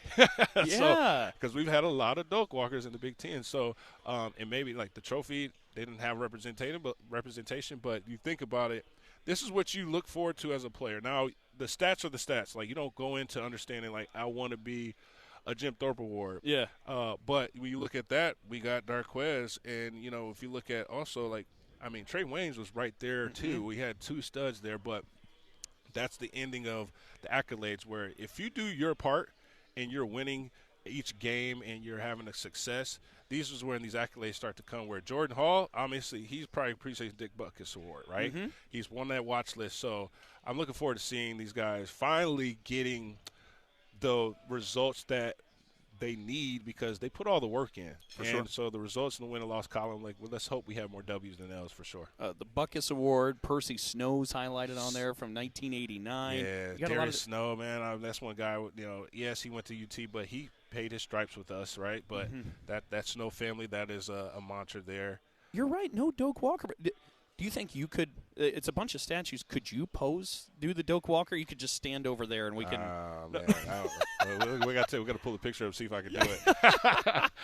I mean, the Jim Thorpe one is like, I had a privilege of being on that watch list or top 10, but like that was like the mecca of being able to host that award. And Darqueze did a great job that year, 2013. He was locked down, man. Like, and that's where we actually got to get back to. Well, and you talked about, and we'll mention this before we step aside. You had talked a little bit about the player development. When you talk about the Jack Conklins, you talk about the Kenny Willekes, who were both walk-ons and then became what they became, and some of the other Spartan greats. That Dantonio era was really special, and it was rich with player development. It does kind of beg the question, because you talked about Fitzgerald's philosophy is to bring back some player development. In the day and age of 2026, where the transfer portal is as full as it is and players are often leaving, what is in this big pie of developing a program, how big is player development if you're afraid that maybe they could end up leaving after they develop at your spot? Yeah, that's a great question. Loaded one, too, because you got to have some coaches that are willing to – there's got to be alignment all across the board here. Administration, obviously, president, university, like when they bring on coaches, like all right, how much time do you really give me? Mm-hmm. Because if you give me, hey, I need to win now, which is we're in this win now state of college athletics, is I need time. There's no more time. Yep. So you got to figure out the bones of, like, look, we're recruiting you, Dalton. We know you can play. Now, do you fit us, and are you open to being developed? Because a lot of people, you get recruits coming in or players come in, they have it all, they know it all. They're 5 stars, 4 stars, but they feel like they may not have room to grow. But, like, that's where you got to find the niche of, like, hey, we know you're talented, but we know you haven't reached your ceiling. Mm-hmm. And we want to be that program that helped develop you to get to that next step. And so that's really just the buy-in piece. And, Fitz talked about, well, you're no longer just talk to the players now. Like, you got to court the parents. You got to talk through that. Like, we have the resources. We have the support. Now it's like, hey, we've been winning championships. We haven't won since 2021. So the time is now, right? Time is now. We've referenced a few times that conversation with Pat Fitzgerald. We waited to play it because we knew the players' schedules were going to be pretty tight, so we wanted to make sure we worked with them. But when we take a break and come back, let's hear that conversation with head coach Pat Fitzgerald. That'll be next, as this is the Auto Owners Insurance presentation of the Big Ten Football Media Days on the Spartan Media Network. When we're kids, we're taught to do the right thing. We're taught to say, "Thank you." To be honest. Sorry, Mrs. J. And to lend a hand when someone needs help. Here you go, boy. Turns out those simple lessons still make sense. At Auto Owners, we do the right thing because it's the right thing to do. That's simple human sense. Ask your independent agent if Auto Owners makes sense for you. Sometimes we're asked if you need to be a Spartan to be a member of Michigan State University Federal Credit Union. The answer is no. To be an MSU FCU member, you just need 3 things. 1, you love saving money and earning cash back. 2, you have a passion for supporting your community, just like we do. 3, when it comes to your future, you prefer to dream big. If this sounds like you, visit msufcu.org to get started. Of course, if you want to cheer on MSU, we're totally on board with that too. Go green. Meet, greet, and compete in Michigan's capital city. The Lansing Sports Commission is dedicated to helping you host your next athletic tournament or event in Greater Lansing. Our free services include everything from event development and tournament planning to promotions and recruiting volunteers. No matter the sport, the LSC can make your next event your best event. Plan on something greater. Find details at lansingsports.org. Auto Owners makes insurance easy. After that storm knocked my sign down, my agent Ben personally helped me through the process. Wow, that's some service. Yeah, he lives right around the corner. He's been my go-to since the salon opened. Sounds like a keeper. Morning, Lindsay. Hey, Ben. Just checking in to see if the payment for the sign came through. Wait, just checking in? Who does that? That's simple human sense. Local personalized service makes sense to us. Ask your independent agent if Auto Owners make sense for you. Thanks for joining us here from Chicago at the Big Ten Football Media Days 2026, presented by Auto Owners Insurance. I'm Dalton Shetler alongside Otis Wiley as we continue to roll on here on the second day of the Big Ten Football Media Days. Auto Owners Insurance, simple human sense. Ask your independent agent if Auto Owners makes sense for you. All right, we've talked about it quite a bit, but head coach Pat Fitzgerald now becoming the next Michigan State head football coach, getting ready to start his tenure as the next Spartan head football coach in just 37 days when the Spartans kick off against Toledo. Going into his 18th year overall, we had a chance earlier today to catch up with him, and let's go ahead and throw back to that conversation right now. We're now being joined by Michigan State head football coach Pat Fitzgerald. Pat, thank you so much for spending the time with us. It's your 18th season, your first at Michigan State. And I have to imagine, out of all the things during your time away from coaching, being back at Media Days, this has to be the most exciting part of it, right? Exhilarating. It feels like Christmas Day. Absolutely. Yeah, when I think I'm on a plane at 4:30 today. But who's Getting counting down right the on out of here? That's right. No, it's a great time of the year. I mean, it's really, for me, it's the end of the talking season, and it's the doing season now. Not that our guys haven't been working, but now to get we're a week away. We're 7 days away from camp. It's go time, right? And it's an exciting time of the year. Yeah, Coach, camp is different from when we all played. 2 days.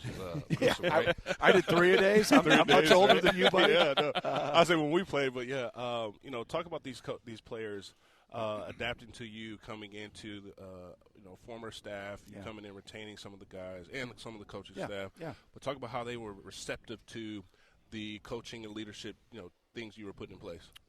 The guys have been phenomenal. Absolutely terrific. We got 3 great ones here with us. With Jordan and his career at Michigan State speaks for itself.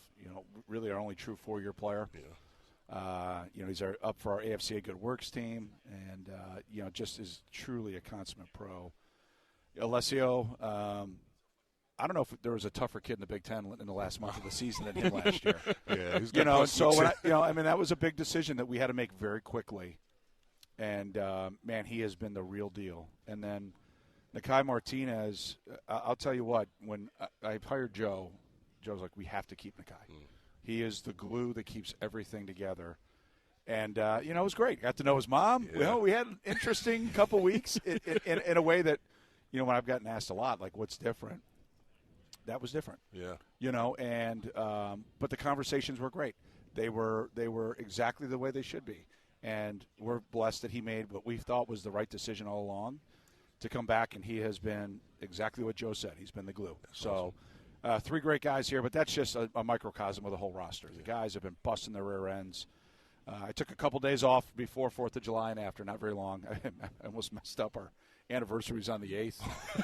I told Stace I was going back on the 5th. She's like, what about the 8th? I was like, I'm going to go home after breakfast.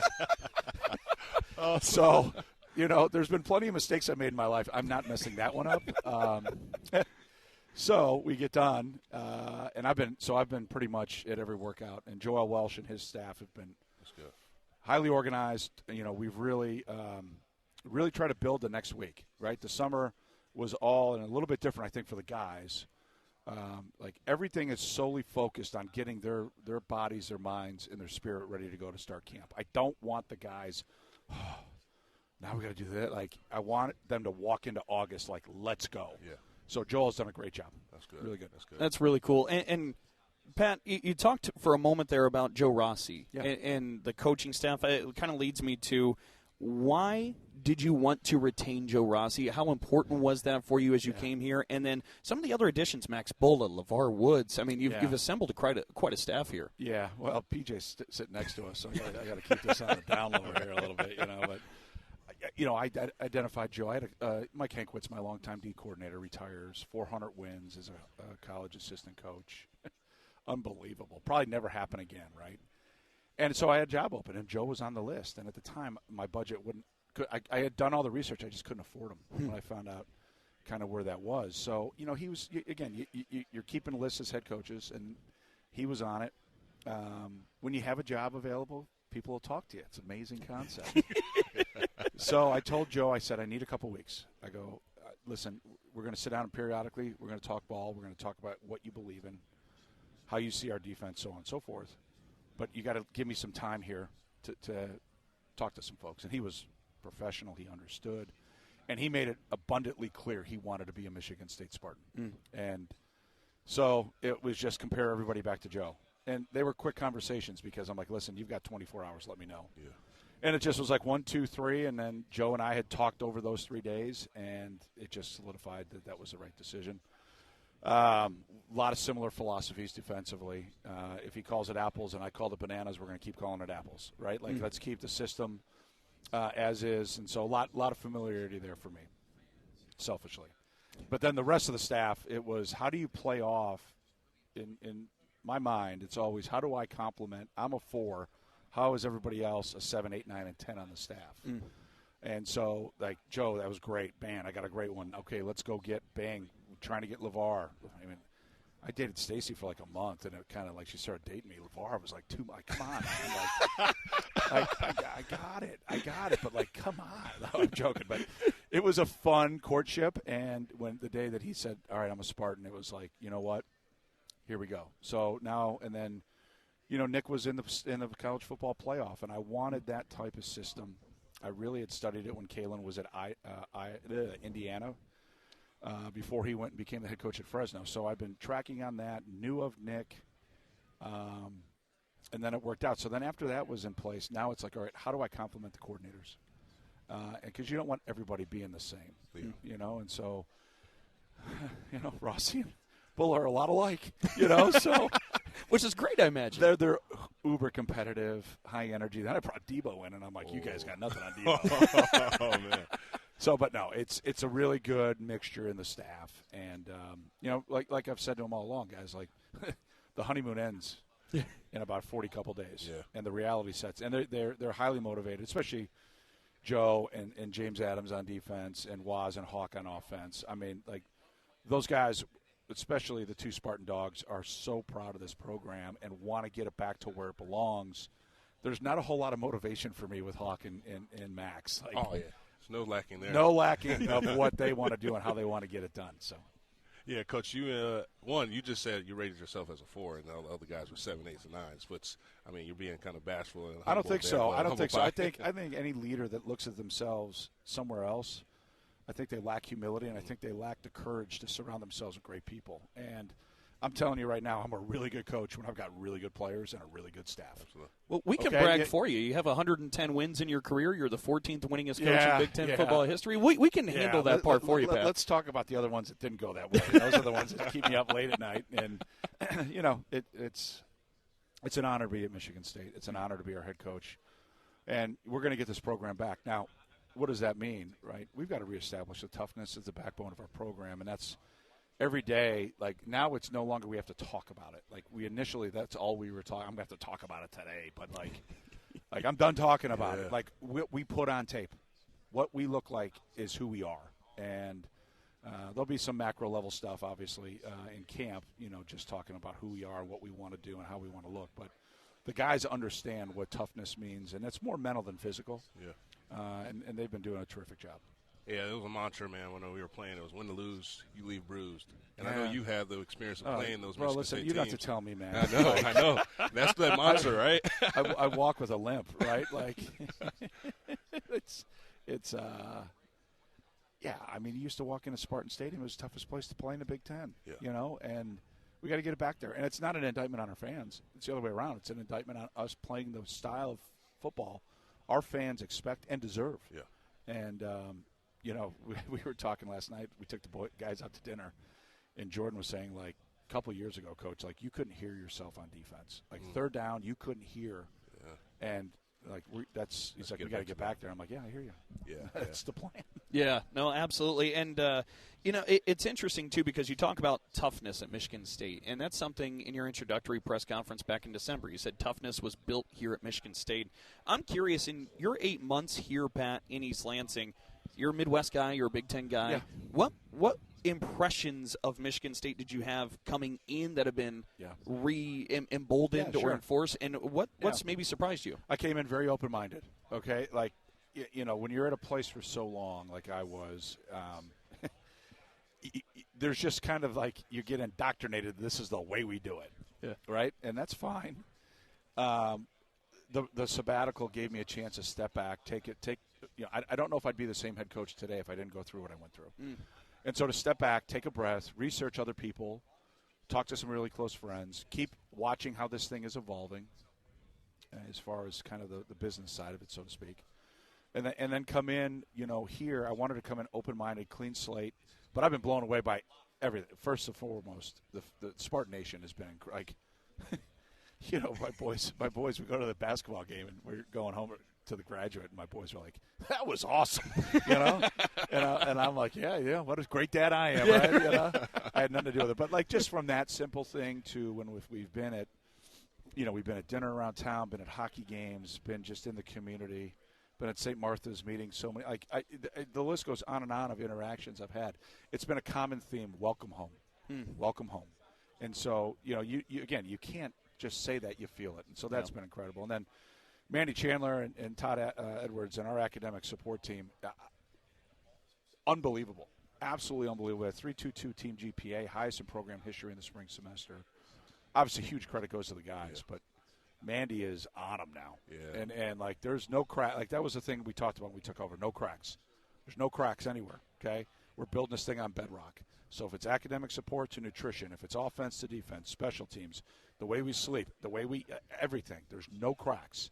And, you know, Mandy and Todd have been here for a long like everybody just kind of wrapped their arms around that kind of mindset as a staff. And the guys, I'm like, listen, we are going to be held to a standard that maybe you guys haven't been held to here. We are going to tell you what we expect. We're going to show you how to do it, and we're going to hold you accountable to that. And by the way, that's everybody in the organization. So if a coach doesn't have a good attitude, guess what? I got a size 12.5. Okay, I got no problem. Right. I've got no problem because I you know, and I'm saying this humbly, but I don't have to do this anymore. Right. You know, and I chose to do this, and I didn't like walk here. I sprinted here, and now to be a part of it for whatever 7 months, you know, I couldn't be more excited to get going in camp if you couldn't tell. Like, this is, and I really like our team. I'm not going to say that today a lot. I'm going to be, you know, Lou Holtz, yeah, you guys on we go, yeah, sure, Right. yeah.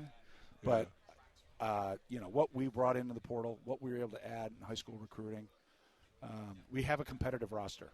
And that's all I'm going to always try to get to. I don't care what their ratings are. We need competition. And if we have it, the guys will get better. If they get better, we'll move up kind of what our bar is of how good we can be. I don't know what that is yet, but they've just been getting better each week. They're getting closer each week.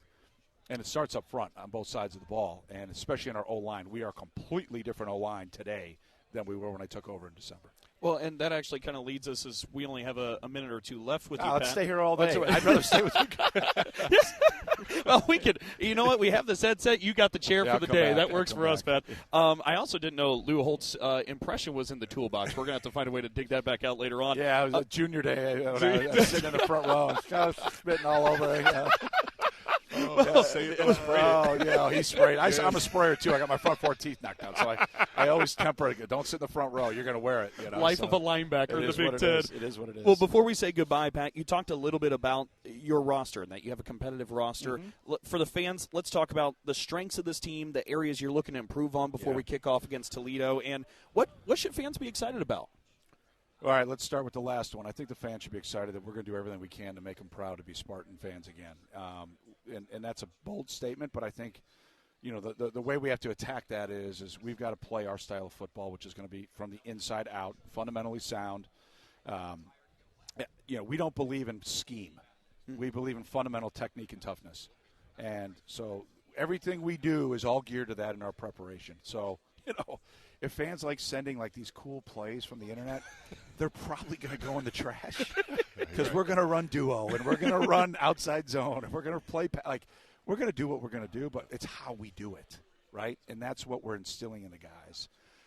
You know, I think offensively, you know, listen, we're Les' QB1, and we're going to ride with that young tough man, and he's got great leadership skills, and we're going to do everything we can early in the year to get him going, confident, believing in himself, which he already does, but I think it's more when now you're the guy and starting the year.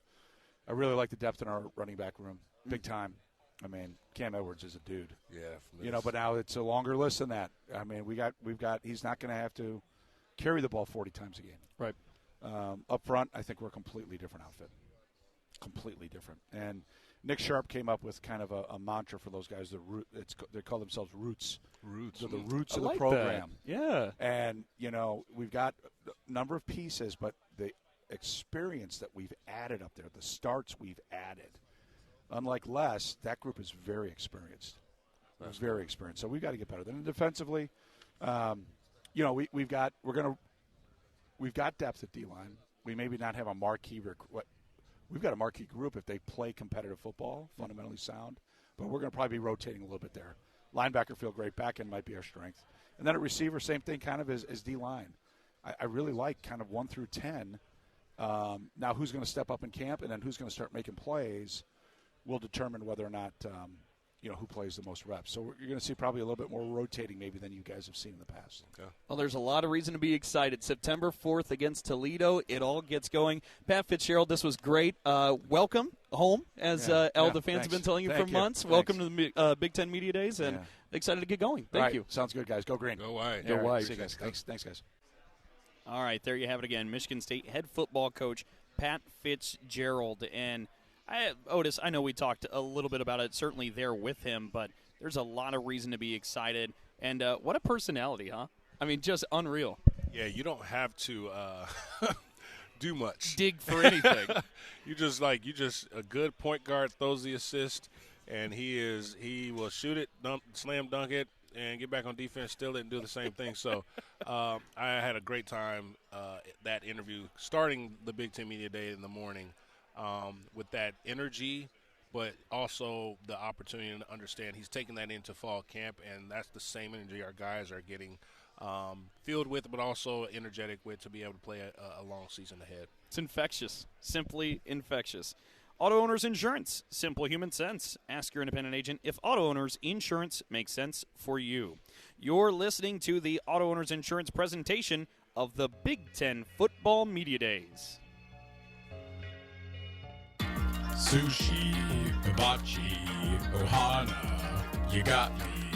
Sushi, hibachi, ohana means family. You want a lot of sushi talking all you can eat. You want all that hibachi, so come on, bring the heat. Bring your moms, bring your pops, bring your kids, bring your friends. Ohana means family, that's how it is. Ohana Sushi and Bar, all you can eat sushi and hibachi. On West Saginaw Highway in Lansing, online at ohanasushibar.com. Meet, greet, and compete in Michigan's capital city. The Lansing Sports Commission is dedicated to helping you host your next athletic tournament or event in Greater Lansing. Our free services include everything from event development and tournament planning to promotions and recruiting volunteers. No matter the sport, the LSC can make your next event your best event. Plan on something greater. Find details at lansingsports.org. Sometimes we're asked if you need to be a Spartan to be a member of Michigan State University Federal Credit Union. The answer is no. To be an MSU FCU member, you just need three things. 1. You love saving money and earning cash back. 2. You have a passion for supporting your community, just like we do. 3. When it comes to your future, you prefer to dream big. If this sounds like you, visit msufcu.org to get started. Of course, if you want to cheer on MSU, we're totally on board with that too. Go green.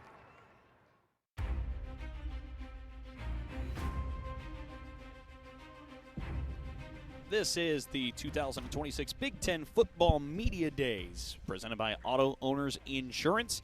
You're from the Hilton Chicago, downtown in the Windy City. I'm Dalton Shetler alongside my partner, Otis Wiley. And the next thing we want to do is actually really special. Shortly after we finish up that conversation with Pat Fitzgerald that you heard just a couple of moments ago, we had the opportunity to catch up with, simply put, a legend around the parts on the banks. Mark Dantonio, former Michigan State head football coach, joined us to talk about the new era with Pat Fitzgerald leading things in East Lansing, and let's go back to that conversation. We're now being joined by Michigan State head football coaching legend Mark Dantonio, who, of course, really elevated this program to all sorts of new heights starting in 2007 and wrapping up his coaching career in 2019. But Mark Dantonio, we are honored to have you back with us. Thank you so much for taking the time. Well, thanks for having me on. It's great to be on with number 21, Otis Wiley. So oh, man, I appreciate that, Coach. Oh, man. Well, you know what? When I texted you yesterday, can you jump on and let's get a little interview going? You responded quicker than usual, and I was like, oh, let's go, Coach. I appreciate you, man. Yeah, let's go. Let's go. And I actually had Blake Treadwell and Dan France was visiting me yesterday. Oh, yeah? So okay. Talking some football, so yeah, a little bit. Blake's head coach yeah. now, and Dan France is coaching in high school, so it was great to see those guys. Oh, man. Are they implementing some of the X's and O's and philosophy you've embedded into us? Yeah, a little bit. A little bit. Gotcha. Yeah, Coach, we're here at Big Ten Media Day, and, we just wrapped up a good conversation with Coach Fitzgerald. And, you both started your careers, obviously, as head coaches at the same year. obviously that was my junior year. And so, can you walk us through how you obviously have to come from a previous program and then coming to reestablish and reinventing a new program? Like, walk us through what is in Coach Fitz's mind, or how you went through it when you took over the Michigan State's program. Well, yeah, we came in new, as you know, and Otis, that was the 5th time I was involved in coming with a new program. So, initially I went to Youngstown State with Coach Tressel his first year. Then I went to Nick Saban's first year in 95 at Michigan State, and then back to Ohio State, Tressel's first year there, and Cincinnati my first year. So by the time I got to Michigan State, that was my 5th time, with a new program. So, there were a lot of things that I carried over and changed or valued and took forward. But I think Coach Fitzgerald's doing an outstanding job. He is a very experienced head coach, very experienced leader, and he'll do great things there. Well, and Mark, I do want to ask you about that with Pat Fitzgerald coming here. This is somebody that you had to go toe-to-toe with for a long time coaching football in the Big Ten Conference. What always impressed you the most when you were across the sideline from Pat Fitzgerald about his leadership and the way he did things? Yeah, he had great schemes, very schematically sound, very good coaches. They did not beat themselves. They played with a chip on their shoulder, and they were always, it were tight games every time we played them. And, there were a couple double overtime games that I think we lost them. And, but he's going to have his guys ready to play, and they're not going to make mistakes. And they're going to play, 100% full bore. And I just think he's a great fit for Michigan State, and he'll bring back the toughness aspect. Not that it was lacking, from the past couple of staffs, but I just think that he's sort of primed, and he sat out for a couple of years.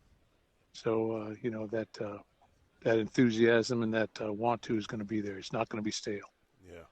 Coach, people don't realize there is a difference between a defensive-minded head coach versus an offensive-minded head coach. I guess that's just from a player's perspective, but also you being a defensive-minded coach, what are those tendencies and those philosophies that you see different from, this previous staff that was at Michigan State and coming into with Coach Fitz and him being a defensive guru mindset guy like yourself? Well, first of all, I'm not going to sit there and knock down the other program that was there, because I think Coach Smith had things moving in the right direction a little bit, inching along. But from that point of view that you talked about, a defensive coach could be concerned a little bit more about playing it, take turnovers, stopping the run, pressuring the quarterback, very heavily in the special teams. I know Coach Fitzgerald is that as well. And from an offensive side, don't beat yourself, be opportunistic, and don't beat yourself, don't get ahead of yourself and put the defense in bad situations. Absolutely. Deepest of the deepest, right? Deeper than the deepest. Yeah, absolutely. Well, Mark, as you come up to East Lansing and you hang out with the football facilities and get to know this staff and the new players and this program, what excites you the most about the energy that Pat Fitzgerald has and that this group has? Well, I think, from the assistants I've met, I've only been up there a couple of times, I'm not going to jump in bounds, I'm going to stay out of bounds. But, what I've seen is, they get along great with their players. They got respect to their players. They push them. They're great people to be around. I knew Nick Sheridan when he was a young person, when his dad was coaching with me when Coach Saban was there. So I know that family. And Coach Rossi, I think, has displayed big-time ability as a defensive coordinator and a sense of excitement. He brings a sense of excitement there. And, just everybody I've met, is passionate about Michigan State and passionate about moving forward. And I think that's what you got. You need to be passionate. You got to have relationships with your players. I go through the things that I always talk about. It's got to be based on, a sense of commitment with each other and be able to communicate with each other and trusting each other. And, that's first and foremost. And got to have a passion, got to work, got to be a good person, and got to win. Ultimately, got to win, and all these things formulate to winning, and got to win at a high level eventually. Absolutely. Well, I know I look back on that first year, and you having the first team meeting, and the big old. Were you scared, Otis? Were you scared? You know, Coach. You know, you got that sense of put the fear of God in a lot of people, man. Like that stern look. It's a foundational look, but you were hitting the podium with that big ring from Ohio State, and I think that was. I don't know if it was point intended, but like everyone was hearing that click, and as you were talking, like, guys, you are the foundation. You are our guys. Because I think when you take over a new program, people are realizing, like, man, I've done a lot of work with this previous staff, and then am I the mode or the make of this new staff and where they're looking for? And so you were reestablishing that. I still remember, the call of action, like, guys, we got to get this thing back to where it needs to be. Talk about how this staff and this players, being receptive to Coach Fitz, but also understanding, like, this hasn't been Spartan football in the past where we need to be going bowl game and the precedent. You set that, right? So talk about how to turn this tide. What is it going to take? Well, again, first of all, my grandson always says, first of all, we came there and my goal was to not lose one player in the transition. Yeah. And we didn't. Every single player that was on that football team the year previous made it to the season, so we had a full core of people that were motivated and going to try and do better, and they had a sense of who Michigan State was. Nowadays, I think Michigan State's got 55 new players. Ohio State, the guy's been there, Coach Day's been there, they have 51 new players. Yeah. So it's a different time and place in that area. So you got to build some continuity, and you got to build some trust with each other, and that's got to be quick. But I do think that Coach Fitz comes in with that mindset, that he wants his type of guys there, and I think people have bought in. Basically, what I've seen when I have been there for short periods of time, I've seen a sense of commitment and excitement, and sort of they're just trying to take steps forward and become polished in the system. Mark, it's interesting because you talk about how the times have changed, and they certainly have in a lot of different ways. But one thing that is still the same is Michigan State is still Michigan State. And we love Michigan State. We know our listeners and the fans obviously love Michigan State. There's nobody better to talk about how special of a place Michigan State is than you. What is it that makes Michigan State such a special spot? Well, it's the people and the history behind it, and I knew that when I came there, same things Coach Fitzgerald's talking about. There's a history there, going back to when Duffy was there, and guys like Gene Washington and Bubba Smith and George Webster and those guys, Herb Adderley. These guys are NFL Hall of Fame guys. Mad Dog Thornhill. I can go on, Brad Van Pelt. And so there was a history there that they had won championships. And, I think once you've done something, you can always get back to it. As evidenced by that in '99 when I think it was Nick's last year. We beat Florida, Penn State, Ohio State, shut out Ohio State, Michigan, Penn State. We beat all those teams. So I knew that there was a possibility that you could do that. And when I recruited for Michigan State at that time, I knew I could walk in and at least get in the game with every recruit. You can at least get an audience. And after that, you got to close it. But so when I came back as the head coach, I built on those things, and I built on the people that were already in place, and went to a bowl game the first year. And a lot of people forget, that second year, Otis's senior year, we were playing for the Big Ten championship and the co-championship on the last game with a chance to win 10 games. We were 9-2 going into Penn State. Now we didn't win, but I knew that. I don't know if you remember me, Otis, calling those timeouts. Oh, I do. But, it was a statement like, hey. We'll be back. We'll be back here. Yeah, we'll be back. Absolutely. And in 2010 we went back there and won a Big Ten championship at Penn State. So I know it can happen, and if it's happened before, you can point to the way it happened and the reasons behind it, and you can try and bring that forward again. And I think that'll happen eventually. Yeah. That's sooner than later, I believe. Absolutely. Really neat to see the full circle there too. Mark, I got to tell you too, as we say goodbye. when you retired, I didn't think we'd ever have you on a media day again. But I cannot thank you enough for taking time to join us at a media day here, Mark Dantonio. Thank you for everything. I used to love those. I used to love those. But it's nonstop. I was walking my dog and I was thinking to myself, I'm glad I'm not. You get some weird questions now. Oh, I know. But, yeah. What's your Fitz favorite was saying, song? he was like, man, I'm that kind done of at stuff. 4:30. I was like, 4:30? Like, is that Central or Eastern? He's like, it's a long day. He said the favorite part was start beginning with us. I was like, oh, man, I feel good. I feel very grateful for that. It's a long day, a lot of interviews and a lot of different questions asked. And, but after that day is complete, it's football season, and that's what's exciting. That's right. Before I get off, I want to add, I got some Buckeye blood in me, so I have to mention. Yeah. I want to congratulate, publicly Coach Tressel, Jim Tressel, as his name goes up on the stadium this year. That's awesome. At their first game, and he's now the lieutenant governor and the state of Ohio, and he's done phenomenal things, not just winning football games, but for people. So I want to congratulate him publicly. Will you be there for the ceremony? I will be. That's awesome, man. Full circle, But I'll also right? be there for that Circle. first game for Michigan State game against Toledo, too. Oh, yeah, perfect. Well, let me know, man. Dinner's on me. Yeah. Always is, Otis. Always is. Right. Mark Dantonio, we cannot thank you enough. We really appreciate you taking the time. Thanks so much, and go green. Go White. There you have it. Michigan State Spartan legend, Mark Dantonio. His thoughts as Pat Fitzgerald begins his new era as the head football coach in East Lansing. And, of course, besides just being a great guy and a legendary figure, Mark Dantonio is also, as you heard there, Otis's old ball coach. And how cool is that to reconnect that way?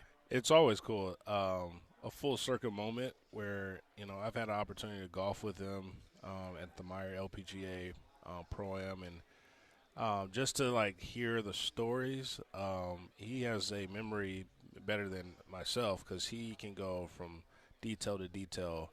Yeah, I remember the timeouts, but then, he knows, the why when he was doing it. It was a statement that, hey, we'll be back next year, which, that's a good story because I feel like as former players, we always talk about he has a prophetic type leadership style. Mm-hmm. Like when you talk about you will be the ones and he's at Rose Bowl in Pasadena and does that video with, I don't know, I think it was his daughter maybe filming or somebody was filming on the phone and just people called him crazy when he did that.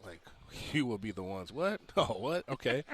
And then fast forward, we're at the Rose Bowl on the 100th year anniversary. And just to see where the program got to at the top of the mecca of Spartan football, it's commendable, but also you couldn't write the best storybook of that story. When he took over, we call ourselves the Lost Boys of Never Never Land. We had, it was terrible leadership of the coaching staff prior to. And so him saying, retaining everybody, where in this state of age, if it was today, I mean, half of the roster would have left, right? They would have picked up and left. And so him retaining and saying to us, hey, you are my guys. I mean, I've recruited you, but we're keeping you guys. Don't worry about your jobs. But everyone has got to compete. Best players play. Yeah, we're going to challenge you, but we almost that 10-win season, man. We almost became a 10-win season in 2008, and that was a quick turnaround. That was 2-season turnaround to be back to the promised land of bowl game. So yeah, that's just to be able to interview him and also him responding that quickness too, as we're out having some adult beverages in the pizza, and it's like, you know what, we need to talk to the coach, see if he does it, and quickly respond. So. That was good. That was a good surreal moment there. That really was pretty awesome, and glad to have it because who's the better authority figure to talk Spartan football than Mark Dantonio? There is none. Oh, there's not. He misses. He doesn't miss all this.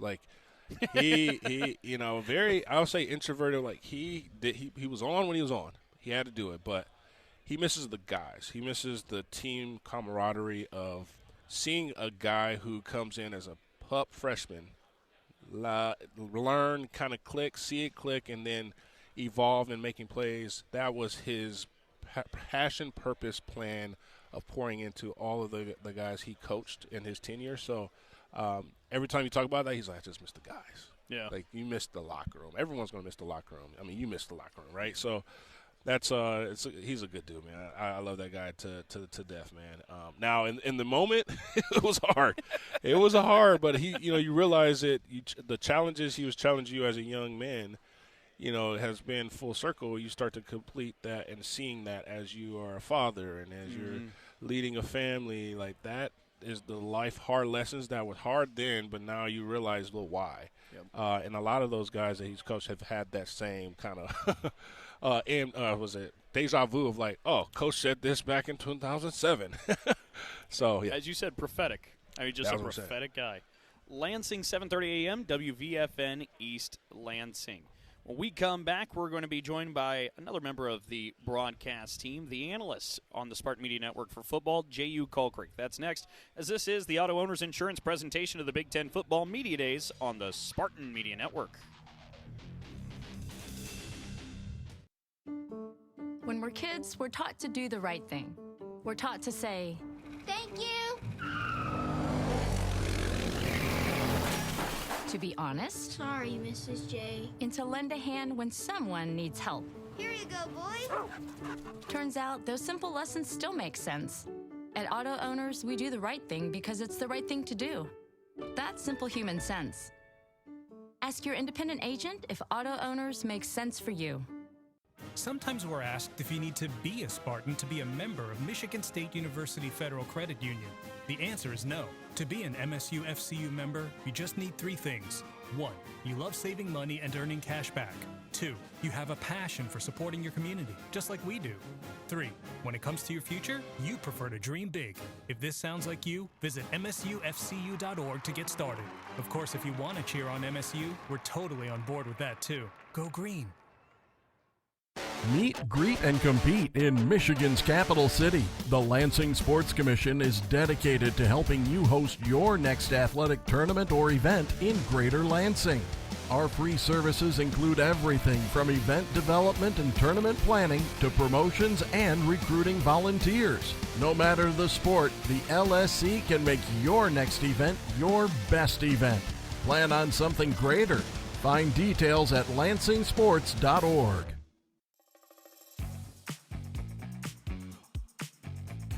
Welcome back to the Windy City, Chicago, Illinois, here at Hilton, Chicago, downtown, as we continue on with the 2026 Big Ten Football Media Days presented by Auto Owners Insurance. I'm Dalton Shetler alongside Otis Wiley. A reminder that you can follow Spartan Media Network now wherever you get your podcasts. A great way to listen to all the MSU coaches shows and other Spartans programming when you want to. That's, again, Spartan Media Network, wherever you get your podcasts. All right, we're going to be joined by another big-time member of the broadcast team, that being Jehuu Caulcrick, the analyst for Michigan State football on the Spartan Media Network. And we'll get his thoughts as he's enjoying some even warmer weather than where we are. Let's go ahead now and have that conversation with Jehuu Caulcrick. And we're now being joined by another member of the broadcast team for Michigan State football, the analyst Jehuu Caulcrick. Jehuu, thank you so much for taking the time coming up from the Sunshine State, I understand. How was the trip with the family? Yeah, a great family trip. Good to, just get a reset before the football season starts. We did a little Disney. We did the resorts. Got a lot of sun. I got a lot of color. Pun intended, huh? Color analyst, okay. How's those pockets, my man? How's the pockets? The pockets are dry. The pockets are dry. You don't leave Orlando. It's not like Vegas where you could win. There's a potential to make your money back. Nope, it's gone. Just a loss. Well, Jehuu, let's talk a little bit about this Michigan State football team because we've got a lot going on with the show today. Pat Fitzgerald swinging by, players. We talked with Mark Dantonio, but there's a real energy around this program with Pat Fitzgerald leading the charge. Curious what you've been able to pick up from a pulse standpoint heading into the season.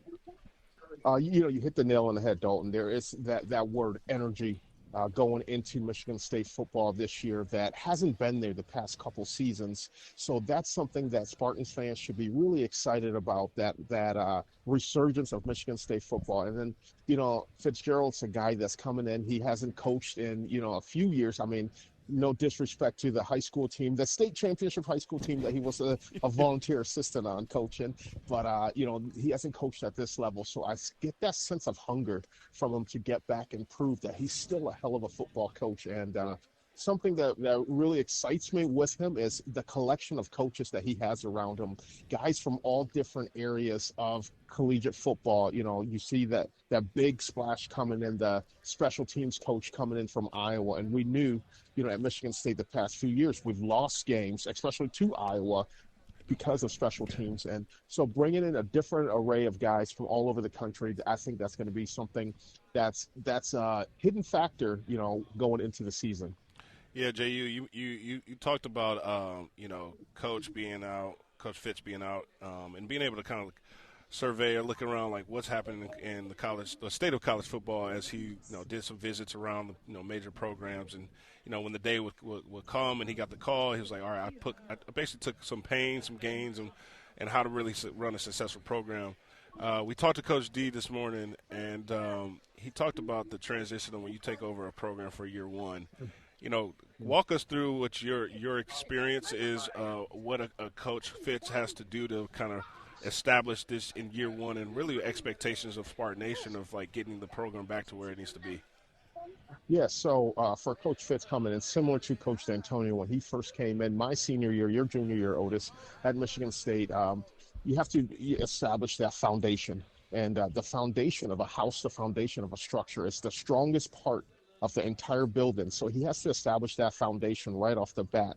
And when you're establishing that foundation, what type of football team are you going to be? What's the identity of Michigan State football? That's the question. That's that foundation. If a team's running a scouting report on Michigan State, they can say, hey, these guys, they're going to play for 4 quarters. They're going to be tough. They're going to be physical. You know, those are the things that he has to establish early in that mindset, you know, going into training camp. And the players have to buy into that. And so far, from what I'm hearing, from what I'm seeing, there's a lot of buy-in going on in East Lansing. Well, I was going to say, you talk about toughness, and that's something that Pat Fitzgerald was talking with us about, too, the identity and being tough, getting back to Michigan State football. Look, Jehuu, you were a star running back when you wore the green and white colors down there on the field.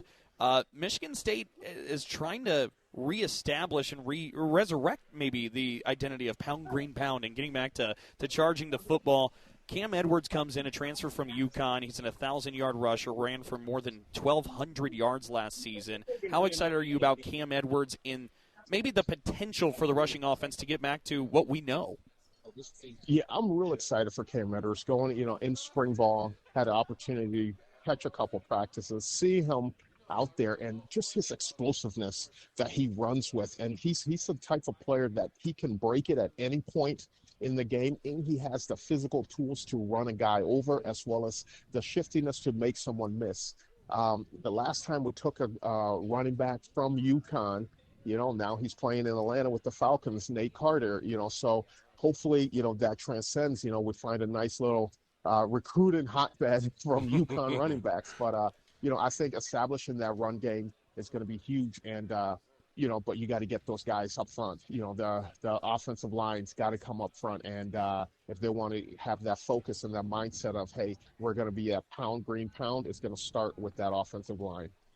Jehuu, I'm going to take you back from last season as we look to have a, let's knock on wood, but also better success for this season. But take us back to those games where we were on the road, and the 3 games that we knew we were winning, and then we just kind of crumbled at the end and couldn't walk out there with the W. Specifically Iowa and Minnesota, right? Like, walk us through like what you saw then and what we need to see now in order to make sure, like, coaching, leadership, or even just to play the scheme to win those games that we were leading into the fourth quarter. Yeah, the big things about those is, you know, you look at the Minnesota game from last year, you're leading the game by a couple touchdowns at certain points in the game on the road against a very good Minnesota team who all season long found ways to win football games. And all season long, there was the opposite for Michigan State. They found ways to lose football games. So that mindset has to shift. The players in that locker room, players going into training camp, they have to go with that sense of belief that we belong here. This is the Big Ten. This is the big stage. We belong on this. And every time we step on the field, they have to have that mindset of we're going to win this game. We're not hoping to win. We're going to win. Jehuu, I want to ask you, because we obviously talked a little bit there about Cam Edwards, but overall, we're talking about a Michigan State football roster that has 62 newcomers coming to this program. We know in the receiving room, Krishan McCray is back, as you like to call him, Big Play McCray. Rodney Bullard is a name that a lot of fans are familiar with, but who are the playmakers for this Michigan State team? I think the receiving room there is going to be a committee by committee. It's going to be receivers by committee. But I'm expecting a big year from Krishan McCray. I think with the way that Pat Fitzgerald's mindset is, he's going to figure out a way to get the ball in the hands of his playmakers. And Krishan McCray is a guy that's electric in the slot position. You could do a little swing pass out to him, a now screen, a quick tunnel screen to him. That's just as easy as, handing the ball off or doing a toss sweep. And what that does as well, those are called high percentage plays, and it's confidence builders for quarterbacks. You have a young quarterback in Alessio Milivojevic that's coming into the fold as, the full-time starter going into the season. You're going to want to build his confidence throughout the season and getting the ball in his playmakers' hands and having them create explosive plays throughout the game. That's going to build his confidence, and then you can take those shots downfield to a speedster like Bullard. Yeah, Jehuu, you had the pleasure of playing against a Pat Fitzgerald-led defense, obviously, as the head coach of Northwestern. What do you take from that experience, knowing that he's coming over into Michigan State and, taking over the tradition, understanding that there's expectations, but what do you think Spartan Nation is going to see based off of your experience when you're witnessing playing against a Pat Fitzgerald-led team? Yeah, so, when we played Northwestern, the scouting report on the defensive side is this is an active defense. In the backfield, you have to keep your head on a swivel because you have the offensive line. There's the defensive line that they had at that time were very athletic guys that could move. They could run TE stunts and stuff in the middle there. And what that does, it frees up, holes for the linebackers to be able to come clean into the backfield. So I'm excited for this defense to see what it's going to look like because it's athletic. It takes athletic guys to run this type of defense that Fitzgerald's going to be bringing into Michigan State, and I think we have the guys that are able and capable to do that.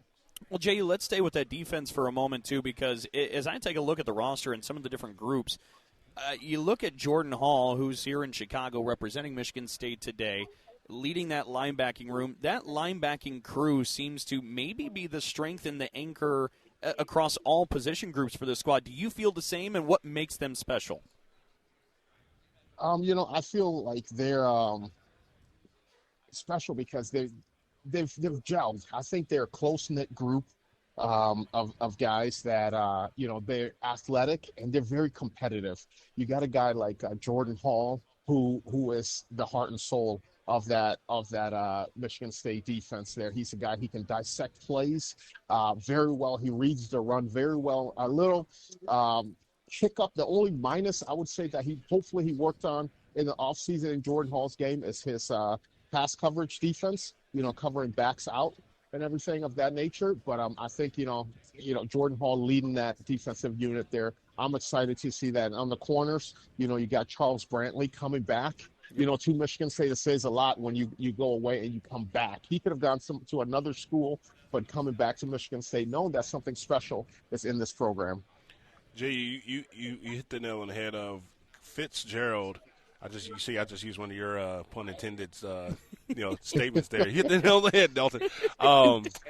Fitz was talking about how Jordan Hall is the only 4-year starter, which is rare now. Like, it's rare of guys that's been at one institution for 4 years with 3 different coaches. Speak to the testament of, that is a true leader of sticking with us in the mud, in the deepest dark days of all the transition of leadership and coaches, but him staying with Michigan State tell Spartan Nation like what a true testament to his character, his integrity, and him being the head of our leadership in the football team. Yeah, it's absolutely huge. You know, he's got in today's day and age with the landscape of college football, he could have gone somewhere else for a lot of money. Yeah. But he knows there's something special here. He believes in both the defensive coordinators, and then, you know, seeing a guy like Max Bola coming back to, you know, rejuvenate that energy in the defense so Coach Rossi can have a full scope of the entire defense. You know, Coach Rossi is his guy. So I think, you know, that says a lot about what's being built in East Lansing. You know, we talked with Pat Fitzgerald a little bit about this coaching staff, and we talked there about Joe Rossi. You mentioned LeVar Woods coming over. There's a lot of momentum with what Pat Fitzgerald's quickly been able to assemble in East Lansing. But somebody who wasn't in the locker room the same years you were, followed you, Max Bola is now back, and he's the co-defensive coordinator for this group. That feels – I know the fans have been very excited with Max coming back and returning, but it feels like it's really bolstering and maybe amplifying kind of that Spartan dog culture in that locker room again. Yeah, it definitely is. And, you know, having Max, who had so much success when he was a player here at Michigan State, and then when he left Michigan State, I don't think he's had a stop that he hasn't had success. He was in Alabama for a bit, and then we see the past few years what, you know, they're able to accomplish at Notre Dame. So the guy knows what it takes to win. He's been in these linebacker rooms. He's been in these defensive rooms. He's been in these team rooms that they've had winning culture. And so he's going to bring that with him to Michigan State for the guys that are currently on the roster. And also, too, he's going to bring that on the recruiting trail to get guys here to Michigan State to help. You know, when we talk about that basement, that foundation level there, now when you start stacking stories on top of the house, he's going to bring those in as well. Jay, you were like within a month from kickoff, which is wild to think about as you're coming on the tail end of your family vacation. What expectations are always high, right? Like Coach Fitzgerald is saying, is like we're in the talk it phase. Now we got to be doing it, and he's excited for camp. But what are you looking to see from expectations when they run out of Spartan Stadium out that tunnel against Toledo on Friday? Yeah, I'm looking to see a team that plays 4 quarters, a team that comes out fired up, play with enthusiasm, feed off the crowd. And I'm also looking at the coaching staff to see how it adjusts in the games. And I'm looking to see a team that, on paper, if they should beat a team in a dominant fashion. Get back to that style of that brand of football. That's what I'm looking to see. And, you know, the season, it can go either way with today's college football. You never know. There isn't a true, you know, blue blood anymore. So Michigan State coming into the conference, I believe we're the oldest team in the Big Ten, you know, so that maturity level should be able to kick in, and finishing games, playing 4 quarters is what I'm looking for, you know, the first couple games into the season. Well, Jehuu, Otis mentioned the football season's coming up, and Jehuu, you're a pretty excitable guy. You've got a lot of energy. We've talked a lot about energy. As we near the season, what is it about this upcoming year that has you the most excited? What should fans be kind of riding in and looking forward to as well? You know, it's just a lot of changes in East Lansing. You know, I think the fans should be excited about that. You know, Fitzgerald coming in, a new coach. Who's really hungry to prove that he still got it. A guy that wants to be in East Lansing. Talking to him, you know, he talks about how he loves being in East Lansing and all that it has to offer. So, you know, I think that brand of football coming back to Michigan State, you see guys coming back. Coach Dantonio is there a lot often. Coach Manning's in the building a lot more often. Former players are coming back and being embraced throughout the building. So I think there's a special buzz going on around Spartan football that I wish a lot more of the fans could see and, you know, have the opportunity to be a part of. But I think once the season starts, they're going to see those things. And I think this team is going to surprise a lot of people. Oh, that certainly has us fired up. We're ready to go. Absolutely, man. Look, I'm going to let you know right now, it's a tough shoes to fill, man, when you got to replace Jehuu Caulcrick at Big Ten Media Day. When you get back, man, this is come back to the chair, my guy. Just keep it warm for me. Hey, I'm sporting the green jacket, man. You'll be proud of me. I got a suit jacket on, which is it's hard for me to put that thing on there. But I know I know. Wait, I don't know what you did. You got Otis in a blazer. We look great on Radio Row. Absolutely. Yeah, absolutely. Well, Jehuu, glad you had a good time. Thank you so much for the time, and can't wait for the new season, my friend. All right, look forward to being back in the booth this season with you, pregame, postgame, and for Spartan Nation to catch the buzz. Go green. Go white. Always a blast there with Jehuu Caulcrick. Before we take a break here, Otis, I do want to ask you something. You asked Jehuu, you said, you went against Pat Fitzgerald coach defenses. What were they like? You went against Pat Fitzgerald coach offenses. What do you remember of those days? I remember needing water breaks immediately. I wish it was like the World Cup where the hydration hour or power hour. I know we would be coached and trained. Narduzzi would state like the no huddle offense was. It was get ready. Like there's no room for injury, hobble off. Like they're snapping the ball quick, and it was. They knew what they were. They knew their identity, and they knew who they were. They weren't going to play outside of their identity, and it was like fast, no huddle offense. Like you cannot breathe, and fans will boo. If you like someone's cramping or if they think you're faking, but like, no, man, like it was legit. So I hope and wish to see Nick Sheridan, but also Pat Fitzgerald. We need to go. Up tempo, and you can do your checks and balances, but we got to catch the defense on their heels, and that's how they get those big plays where defenses doesn't know they're not communicating correctly. Well, there's a gap, there goes a big touchdown pass. So I'm looking forward to that. Yeah, no, I think that's a really good point. I think we all should look forward to that. Yeah. When we come back, we're going to hear what Pat Fitzgerald had to say to the media. This is the Auto Owners Insurance presentation of the Big Ten Football Media Days on the Spartan Media Network. Auto Owners makes insurance easy. After that storm knocked my sign down, my agent Ben personally helped me through the process. Wow, that's some service. Yeah, he lives right around the corner. He's been my go-to since the salon opened. Sounds like a keeper. Morning, Lindsay. Hey, Ben. Just checking in to see if the payment for the sign came through. Wait, just checking in? Who does that? That's simple human sense. Local personalized service makes sense to us. Ask your independent agent if auto owners make sense for you. Sometimes we're asked if you need to be a Spartan to be a member of Michigan State University Federal Credit Union. The answer is no. To be an MSU FCU member, you just need 3 things. 1, you love saving money and earning cash back. 2, you have a passion for supporting your community, just like we do. 3, when it comes to your future, you prefer to dream big. If this sounds like you, visit msufcu.org to get started. Of course, if you want to cheer on MSU, we're totally on board with that too. Go green.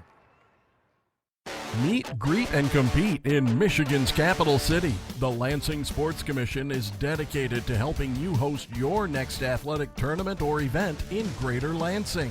Our free services include everything from event development and tournament planning to promotions and recruiting volunteers. No matter the sport, the LSC can make your next event your best event. Plan on something greater. Find details at lansingsports.org.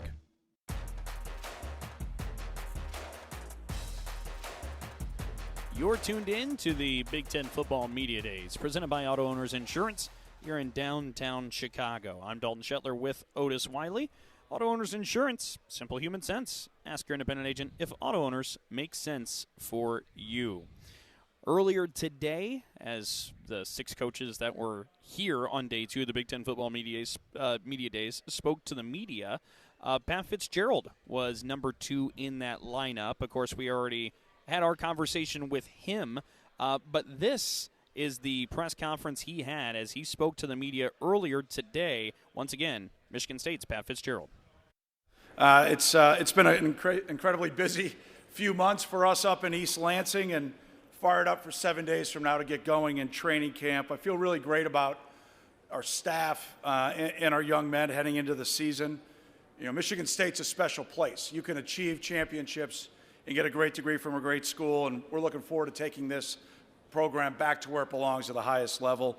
I said at my press conference when I got introduced that toughness was born at Michigan State, and that's how we're going to play. We're going to play smart. We're going to play tough. We're going to play with discipline, and that's what we've been working on the entire offseason. Like I said earlier, I can't believe that camp starts in 7 days, and I can't wait to get back on the field with the guys. We've had a really productive offseason. Joel Welsh and our strength staff have been absolutely outstanding, and our guys have been working incredibly hard. The next phase obviously starts, and the fourth phase is probably the most important as we get into training camp.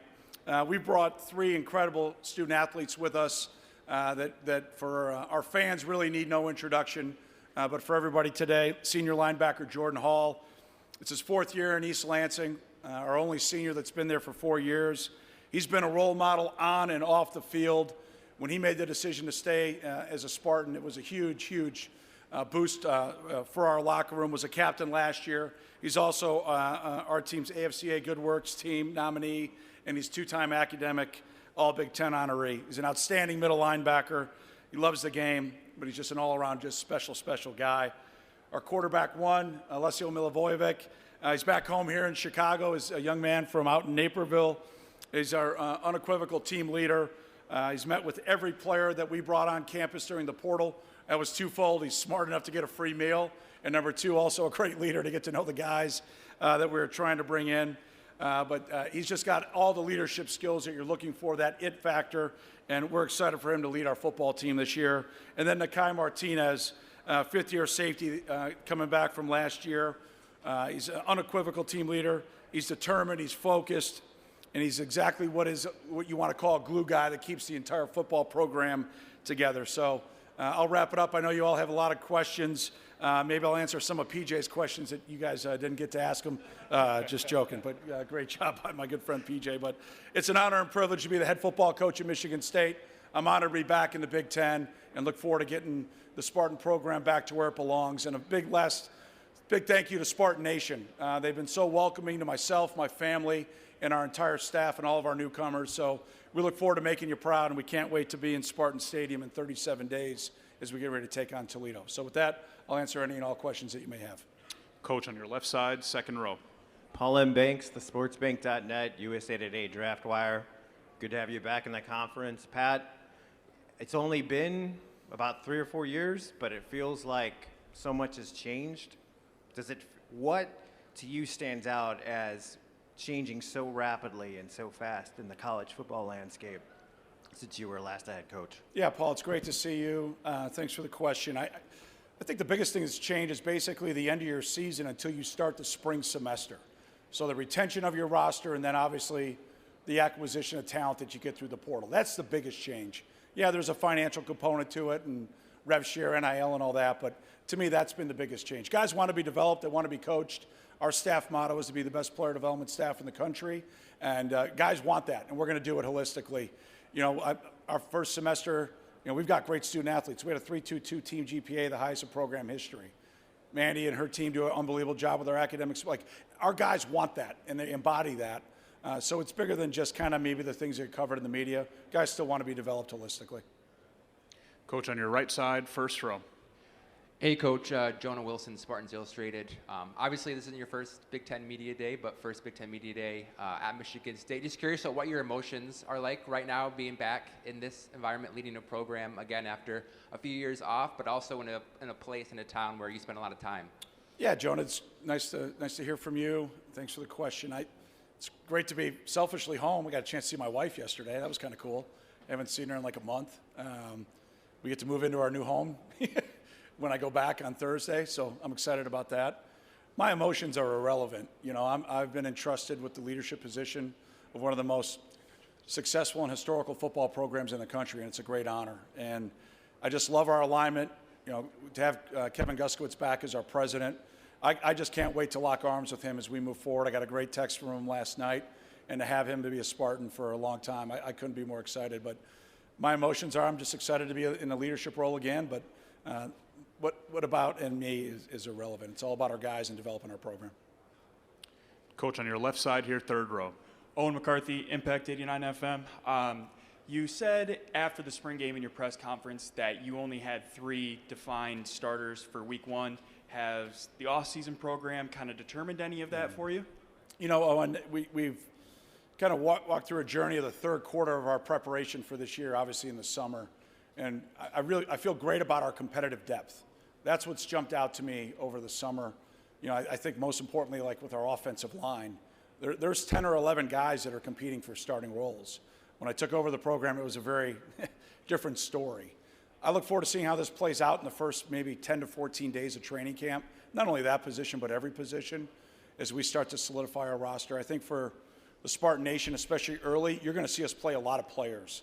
It may be one thing that's maybe not being talked about, maybe as much as I thought it would be, is the 5-year rule. There's no more redshirting. So we have access to our entire rosters. I think that will be a huge change as we move forward throughout the year, where you're not having to navigate the 4-game, are we redshirting, are we playing game, and then beyond that, the ability to have your entire roster that you can continue to develop to have those guys ready, and as a motivator for no matter who's on your roster, young or old, there's an opportunity for you to play. I hope we reconsider the 74 restriction of players on road trips in the Big Ten. I'd like that to be case by case, team by team, or at least at a minimum maybe move up to 80. So now that we can have really a true travel roster where we can have enough depth to make sure when we're as a road team, the playing field's leveled a little bit. But outside of that, I'm excited to have access to our whole roster. Yeah, thank you.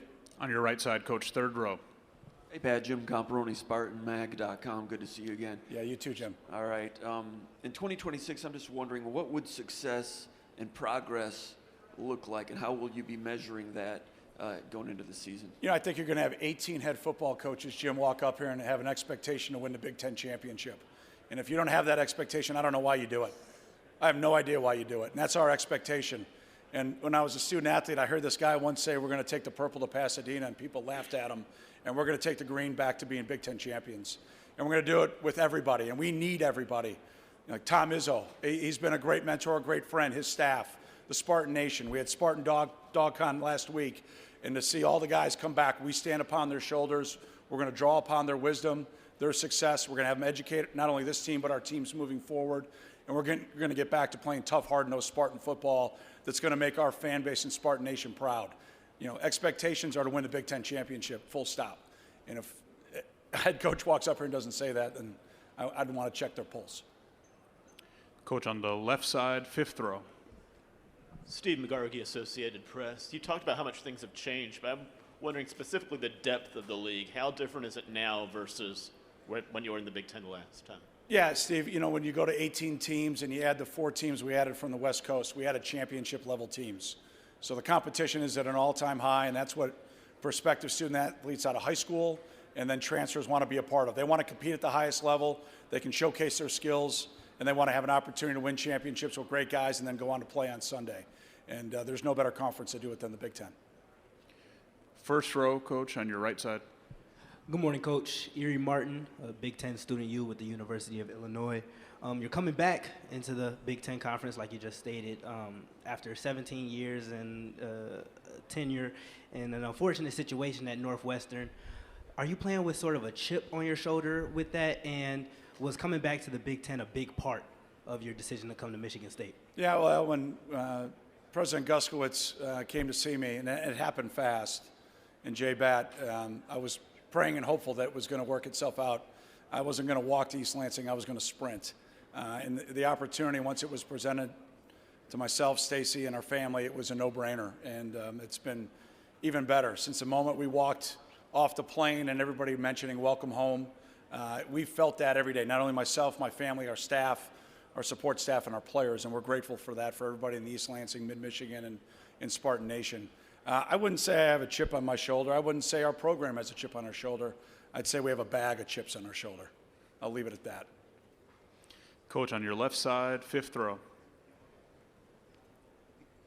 Hey, Nick from Roundtable Sports. My question is, you've already mentioned Jordan Hall and Les being these leaders of the team immediately as you came in. Is there any player that has surprised you with their vocal leadership since you've arrived? Yeah, Nikai for sure. Nikai Martinez has been outstanding. I mean, that's when you talk about like a glue guy. You know, he from the minute that he made the decision to come back and be a Spartan, it was all over his face and in his eyes, and he's backed it up with his action. Everything he does is about holding himself and his teammates accountable, and it's been a joy. It's ecstatic, just like Jordan and Les, when they decided to come back. But, when I bet with Joe Rossi about, who was critical to make sure they came back, one of the first names that came out were Nikai Martinez, and he's backed it up every day. On your right side, Coach, second row. Tim May, the Tim May Show. I was wondering, Pat, as you sat there, though, in that interim, that sabbatical, what did you come to grips with yourself and stuff? What did you find that you wanted to change maybe about your approach? You know what I mean, during that time? Like, I remember talking with Urban Meyer about that in between Florida and Ohio State, and he changed a lot of things about himself. What did you do? Yeah, Tim, I was a volunteer dad at Loyola Academy High School running the scout offense. So I was making sure we ran good routes for our defense. I mean, I wasn't just playing golf and hanging out at a beach sipping something strong. I was staying a part of it, staying around it. A lot of my friends in the profession allowed me to go in, and one, I want a special thanks to the Dean of the Big Ten, Kirk Ferentz, was incredibly gracious to me, allowed me, obviously my son Ryan, who plays for the Hawkeyes, to be able to be there, a part of it. There's many other coaches that I just researched what they do, how they do it, and just kind of turn the dials a little bit, and then get up to speed on how I wanted to build our roster. Brian Gasser is our great GM. Gass and I, just how we wanted to build not only this roster, but then our plan as we move forward, and then make sure I went to an institution that was hungry to win in football, and that football mattered. And there's, obviously our basketball program, what Adam does with our hockey program, the list goes on of top-level Big Ten national championship caliber programs. I wanted to be at a place where football needed to get back to that, and that's what we're trying to, really ingest into the community and into the program, that we're going to get this thing back, and we felt it in return from the Spartan Nation. Coach, on your left side here, first row.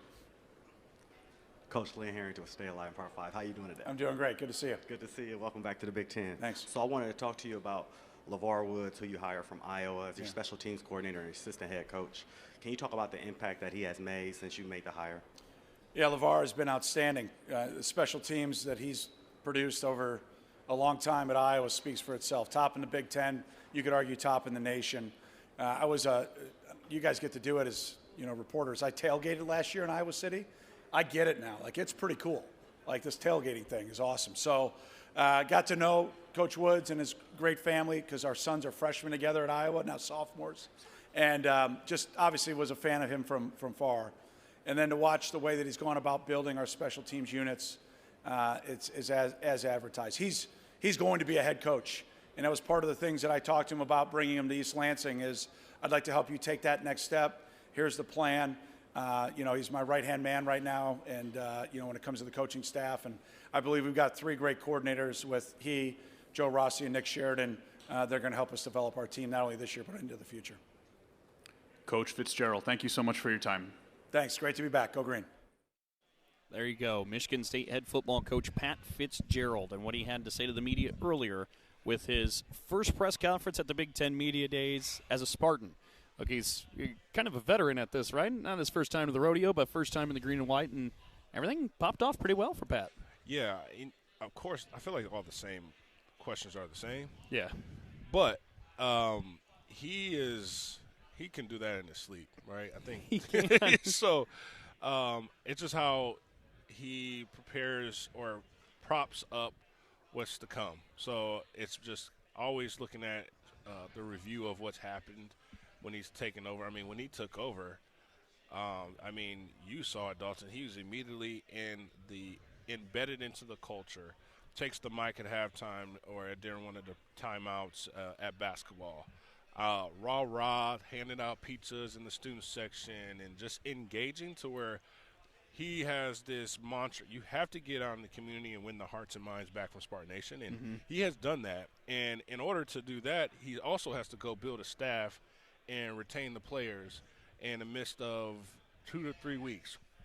So he talks about it was a speed dating process of I had guys I knew were going out, but I also had guys on campus. It was just like coming in and out with families and say, hey, I got 5 spots. You want this one? All right, cool. If not, next one. So I think this is a different landscape, but how he's managed it with the grace, but also passionate, patient, aggressive, It's going to see tremendous gains. I feel like we'll reap the benefits when we start for first Friday of football. It's going to be a lot of fun. Certainly everybody is really fired up for this upcoming season.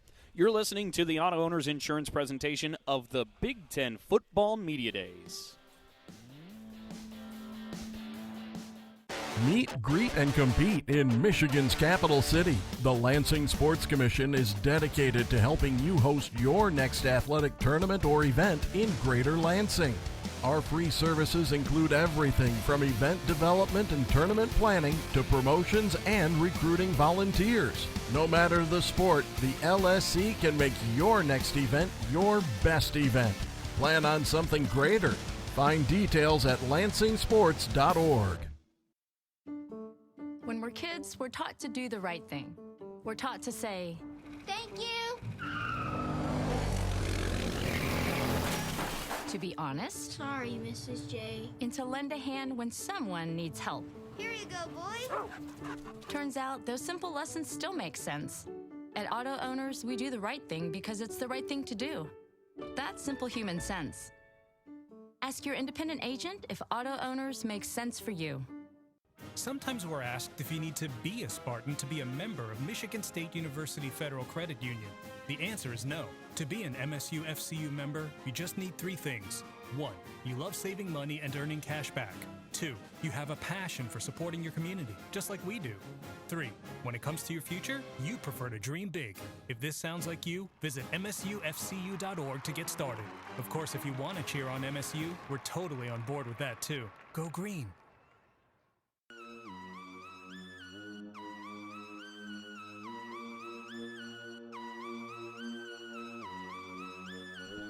Thanks for joining us here for the Big Ten Football Media Days presented by Auto Owners Insurance.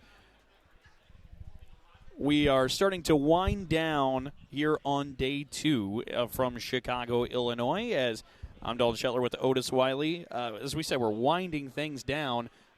We may end up being joined by one more person we'll end up seeing here in just a moment. But nonetheless, we did want to talk a little Big Ten football here, Otis, while we have a moment, because the sand in the hourglass is starting to run a bit thinner. Let's go ahead and take a look at the kind of informal preseason poll put on by Cleveland.com. This is voted on by the media for the Big Ten Conference. They see Ohio State, the media does, being the favorite. Oregon coming in at number 2, Indiana at 3, USC 4, Michigan 5, Penn State comes in at 6th, Washington 7th, Iowa 8th, Illinois 9th. Take a deep breath, we are halfway. 10th, Minnesota, followed by Nebraska, Wisconsin, UCLA, Northwestern, Maryland, Michigan State, the media put at 16, and then Rutgers in Purdue rounded out at 17 and 18. But it's one of the beautiful things about a story, Otis, is you get the preseason narrative, and then whenever you have the success, you get to look back and say, that was not quite right. So back in my heyday, Dalton, we will use this as bulletin-ready motivational pieces. Print that out. You stick that everywhere in everybody's locker. Like, we have no one counting us in, and we all know what we have, and so let's go shock the world. Yeah. And that's where I look at from, as you name those, like, yeah, those are proven success programs from last season, but they don't know what we know as we've been building behind the scenes. So I think it's a motivational piece to this. This is all fluff and all talk at this point, right? Yep. Like, once you strap up the helmet and you got to hit, starting for football kickoff, like, none of this is worthy of anything besides motivating us to climb those ranks to prove not only the doubters wrong, but, like, just prove us right. Yep. So that's how I look at that. Well, and that's everybody always needs some kind of fuel, some kind of gasoline, and this doesn't have to be your primary source, but it doesn't hurt if you're a Michigan State Spartan. Okay, as we said, we got some Big Ten different conversation points. We still have some audio from day 1 that we need to empty the clip on here in this segment before we start to wind down. Penn State, we mentioned there are 4 brand new head football coaches to programs in the Big Ten Conference, Penn State being one of them. And look, the media has the Nittany Lions coming in at number 6 so far in this preseason polls we just went through. They get the new head coach, Matt Campbell. He brings a lot of the Cyclones from Iowa State with him, including his quarterback, Rocco Becht. And Rocco talked yesterday on the Big Ten Network about why he decided to follow Matt Campbell. Yeah, he's super humble. I mean, you back me up here, but his door is always open. Whether you're a scholarship guy, a walk-on guy, no matter who you are on the team, you can go out there and talk to him. He wants to learn about your life. He wants to learn about your background. He doesn't just care about you as a player and what you've done on the field. He cares about who you are as a person and what you've gone through in life. And I think that's what makes him so unique and so special to us is that's a guy that we want to play for, somebody that knows where we came from, knows about us. I was on a podcast earlier, and I was telling him we could probably all line up in a line, and he could go through every single buddy on the team and tell us something about our life and what we've done off the field. And you don't really see that nowadays.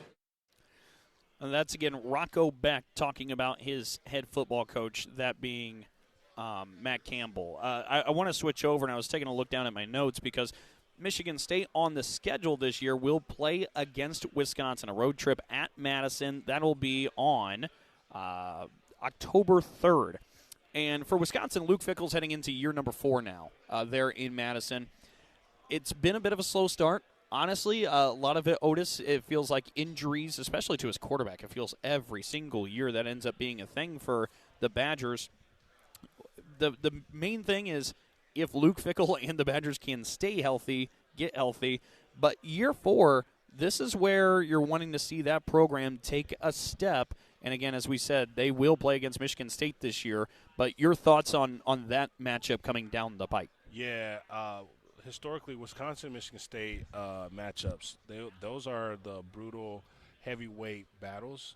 We play the same similar size style of play, but like now with new coaches, we're yet to see a Nick Sheridan offensive play here. But back in when we played them in the past, it was always run heavy.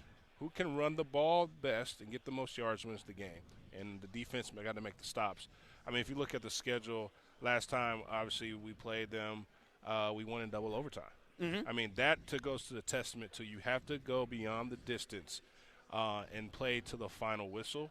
And this is one of the series we've leaded. Fortunately, we lead this series 30-24. But, dude, Madison is a place.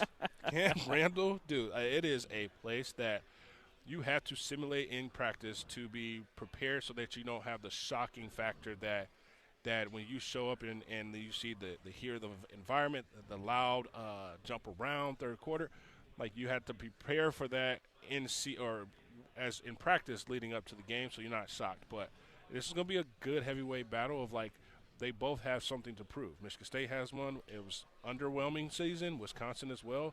Now reunion with Tressel, Mike Tressel. Mm-hmm. Being the Michigan State roots and as a linebacker, being that D coordinator, you'll see that I'm sure he's looking his chops to be like, hey, this is my opportunity to fully, go guns galore against my former employer, right? So yeah.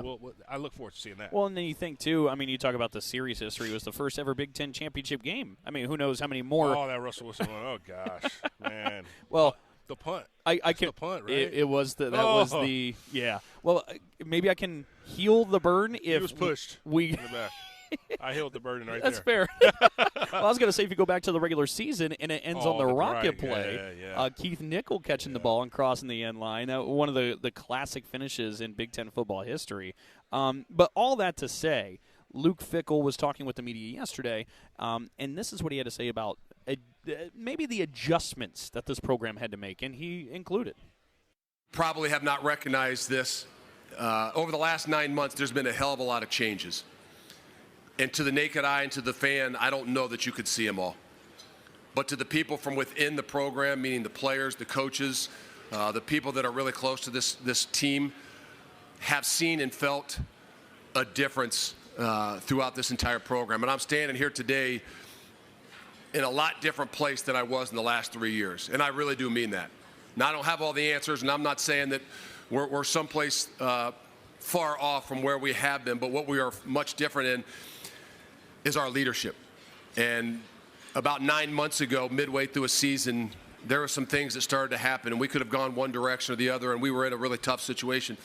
But there was some youth within our program that really started to grow and took over in a way that was really, really healthy for us. And we had a group of veteran leaders that kind of understood what was happening and saw it and embraced that as well.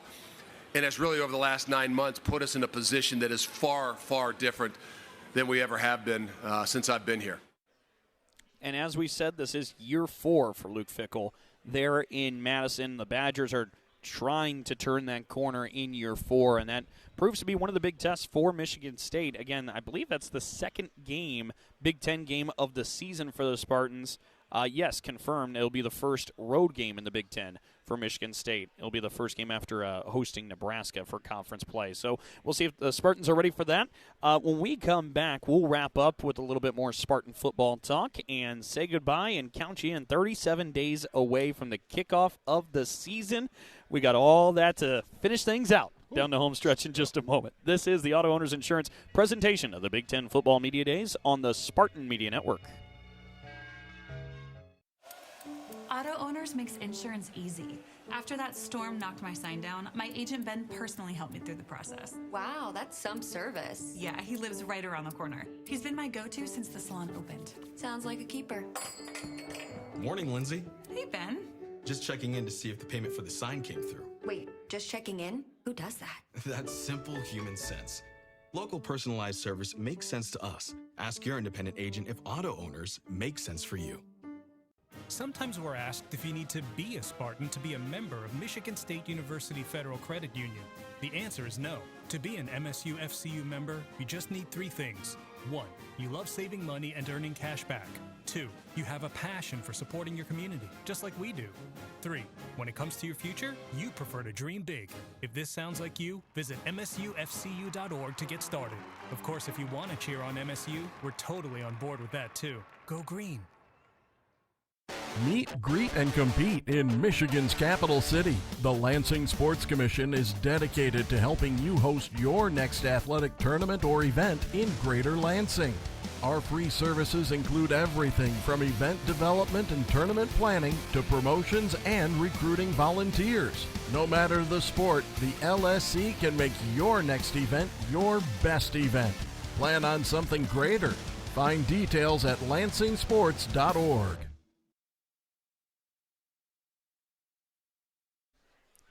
Welcome back one final time to the 2026 Big Ten Football Media Days presented by Auto Owners Insurance here in downtown Chicago. I'm Dalton Shetler with Otis Wiley.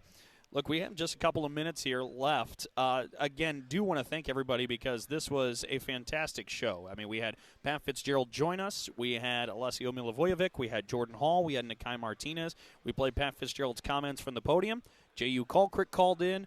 We played a bunch of the sound bites that we have from the first couple of days of the media days. And, of course, you cannot forget Mark Dantonio joining us here as well. So a big thank you to all of them. Big thank you while we're doing thank yous to Matt Contreras Valenzuela back in the Skyview studios, keeping us on the airwaves. And, again, a big thank you to everybody for tuning in and joining us. But as we're coming under the gun now, Otis, just a couple of minutes left. We've talked a lot of Michigan State football today. I've asked this question to a lot of different people, but for you, what has you the most excited about Spartan football? Refresh start. I love that Coach Fitz, when he took over, this is not a rebuild. This is a rebrand of energizing, getting our players back to loving football, passion, purpose-driven. And if you love football, you're going to see a humongous difference in flying around and going the extra mile and the extra effort and finishing games. And I'm excited to see that where we're not guessing who's coming off the bus. We know that we have an identity. I'm looking forward to that. Well, and you know, one of the things, Otis, that we talked about before, look, there's always going to be different previews and matchup questions and whatever week to week. But one thing that feels like it's a non-negotiable and something that you do not have to worry about is the effort, intensity, and attitude you'll get from the Spartans. And I think that alone is enough to make you really proud and really excited. Yeah, never back down mentality. We can meet you anywhere, anytime, and that's where we got to get back to. Yes, these beat writers and people that are watching college football have one thing to say about, hey, this is not a good Michigan State team or we haven't been in the past, but that's just fuel to the fire. and we're going to prove those doubters wrong. And it should be a lot of fun to get going here shortly. Believe it or not, it is coming up quick. We made it, Dalton. We did make it. This was a lot of fun. As we said, we're making it towards the football season. Again, kickoff September 4th, Michigan State against Toledo. That'll be at Spartan Stadium on a Friday night under the lights. We're really much looking forward to that. Again, a big thank you to everybody who helped out here today, and thank you to everybody who tuned in and joined us. For one final time, until that opening game against Toledo, I'm Dalton Shetler, alongside my partner Otis Wiley, saying so long and go green. Go white.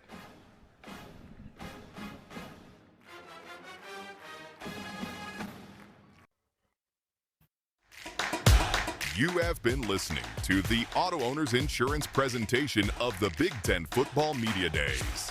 Today's show has been sponsored by Auto Owners Insurance. Simple human sense. Today's show has been a presentation of the Spartan Media Network from Playfly Sports.